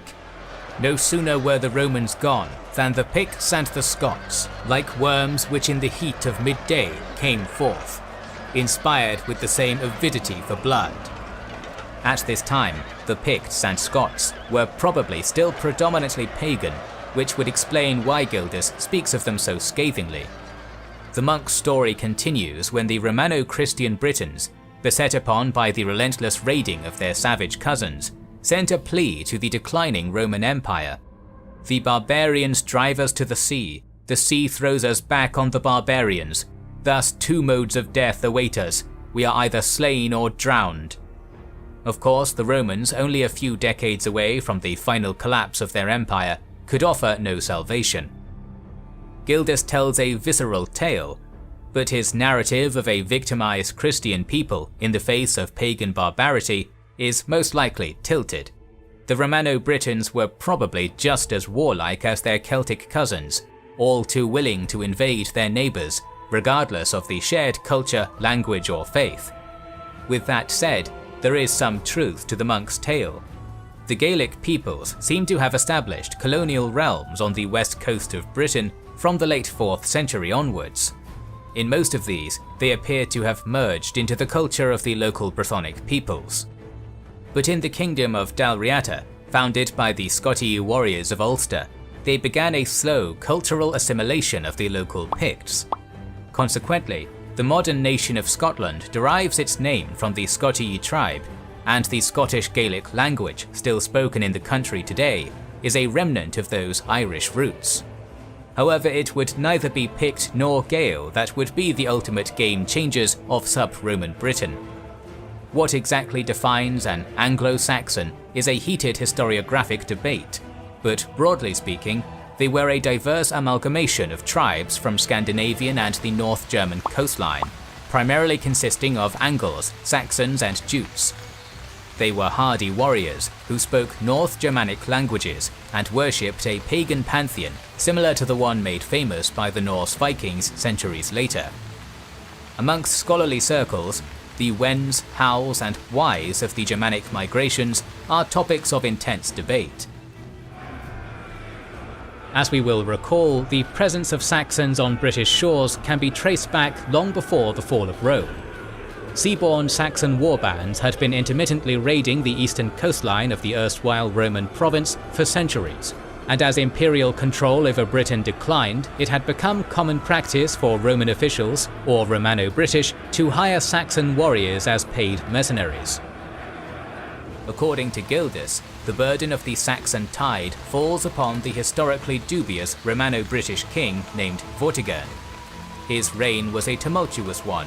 Faced with hordes of marauding Pictish raiders, Vortigern was forced to turn to soldiers of fortune from overseas. Accordingly, help came from the Germanic warriors of the North Sea. Gildas does not elaborate much on the exact identity of these foreign mercenaries, but another early medieval chronicler, the English monk Bede, claims they were led by 2 chieftains of the Jutes, Hengist and Horsa, whose names translate to stallion and horse in Old English. Gildas colours us with his opinion on this hiring. The British king and his councillors were so blinded that as a protection to their country, they sealed its doom by inviting wolves into the sheepfold. The fierce and impious Saxons, a race hateful to both God and men. Tradition has it that in the year 449, the brothers defeated the Picts, then promptly betrayed their Romano-British hosts, conquering a swath of southeastern Britain that would become the Kingdom of Kent. more Germanic migrants would follow in the brothers' wake, and by 500, it seemed as if the western half of England was firmly in Anglo, Saxon or Jutish hands. These territories became known to the Celtic Britons as Cloiga, the Lost Lands. It was likely around this time that some Britons who lived on the island's southwest began taking to the seas in flight from the Germanic invaders. They established themselves in the Armorican Peninsula, the first of several waves of settlers to arrive in the region. Thus the peninsula became known as Brittany, after the Britons who settled it. Anecdotally, a region that had been Celtic-speaking in ancient times, but was then thoroughly Latinized by the Roman Empire, was re-Celticized by British refugees centuries later, and retains its Celtic language and identity to this day. The Saxons had established themselves in Britain, but it appears that for a time, the natives were able to keep them contained by winning a series of military victories, led, if legend is to be believed, by a certain Dux Bellorum named Arthur. Herein lies the great mystery. Was Arthur a real historical figure? If he did exist, it was not amongst the knights, wizards and castles of the high medieval era, but the spears and hill forts of sub-Roman Britain. The name first appears in a 6th century compendium of Welsh poems known as the Gothardin. Here, a Briton hero named Gwarador was described as not Arthur amongst equals in might of feats. This line implies that Arthur was a well-known figure to the 6th century Celts, and was considered the benchmark for heroism in his age. Nennius, a Welsh monk writing in the 9th century, attributed 12 great battles to the semi-mythical warlord, the most triumphant one occurring in the early 500s AD at a place called Mynydd Bathon, generally considered to be modern-day Bath. Leading warriors from across the Brythonic kingdoms, the warlord of legend vanquished an army led by King Aella of the South Saxons, thereby breaking Germanic power in Britain and delaying their advance for an entire generation. With that said, Nennius's accounts should be taken with a mountain of salt, as there's very little evidence that anyone named Arthur fought in any of the battles mentioned.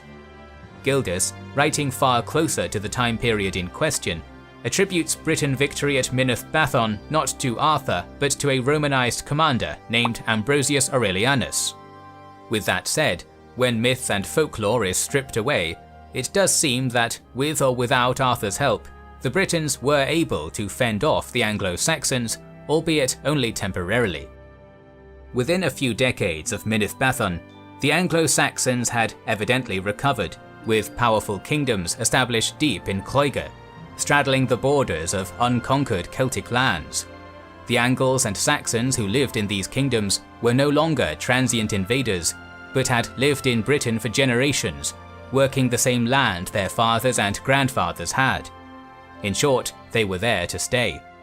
Thus, in the second half of the 6th century, the forebears of the English began to push westwards once more, marching boldly into the lands of the men they called Wales, foreigners. In 577 AD, one King Ceolin of the nascent Kingdom of Wessex met 3 British kings, Conmail, Condidan and Farinmail, in a battle at Hinton Hill, near the modern township of Durham. The Saxons routed the Celtic warriors, and as a result, Ceolin was able to expand his territories right into the Severn estuary, severing the land connection between the Britons of Cornwall and Wales.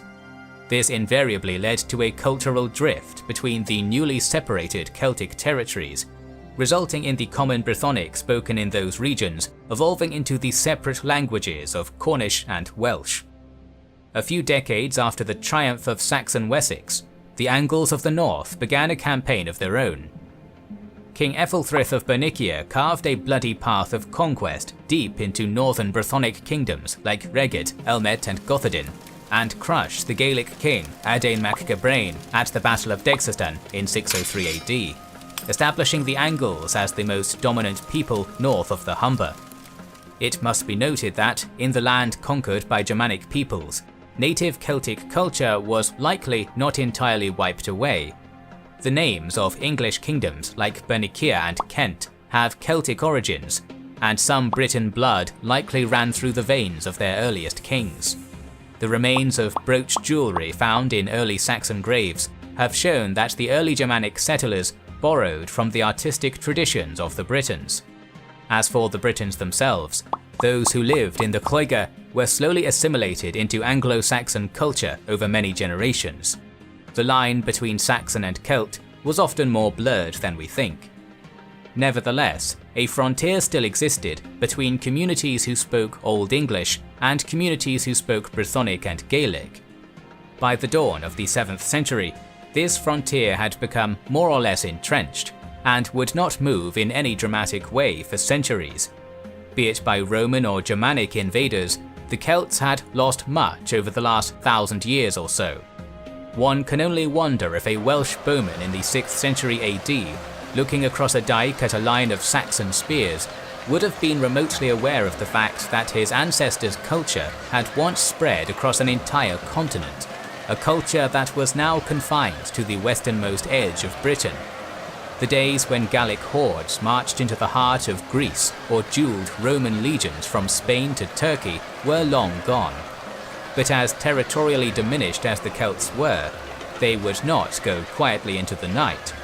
As late antiquity transitioned into the Middle Ages, the stage was set for Europe's most enigmatic people to make their mark upon the medieval world. In the east, the ancestral home of the Brythonic peoples had fallen to Saxon invaders, but in the west, the heirs of Arthur would defy the rule of the nascent English people for centuries yet. Thus the history of medieval Wales and her sister states in Cornwall, Brittany and Erhenoglaeth began. Meanwhile, with howling Picts and Northumbrians on their doorstep, the Gaels of Dalriata would write their own saga of blood and battle, eventually giving rise to the Kingdom of Scotland. Finally, across the narrow sea, Ireland would remain a relatively isolated land of internecine chieftains. But in time, the outside world would come knocking on their door in the form of Vikings, Normans, and beyond. Indeed, the story of the Celts was not yet over, and in our current series on the medieval Celts, we talk about the history of medieval Wales. To check out those videos and more, make sure you have subscribed and pressed the bell button. Please consider liking, subscribing, commenting and sharing, it helps immensely. Recently we have started releasing weekly Patreon and YouTube member exclusive content. Consider joining their ranks via the link in the description or button under the video to watch these weekly videos, learn about our schedule, get early access to our videos, access our private Discord and much more.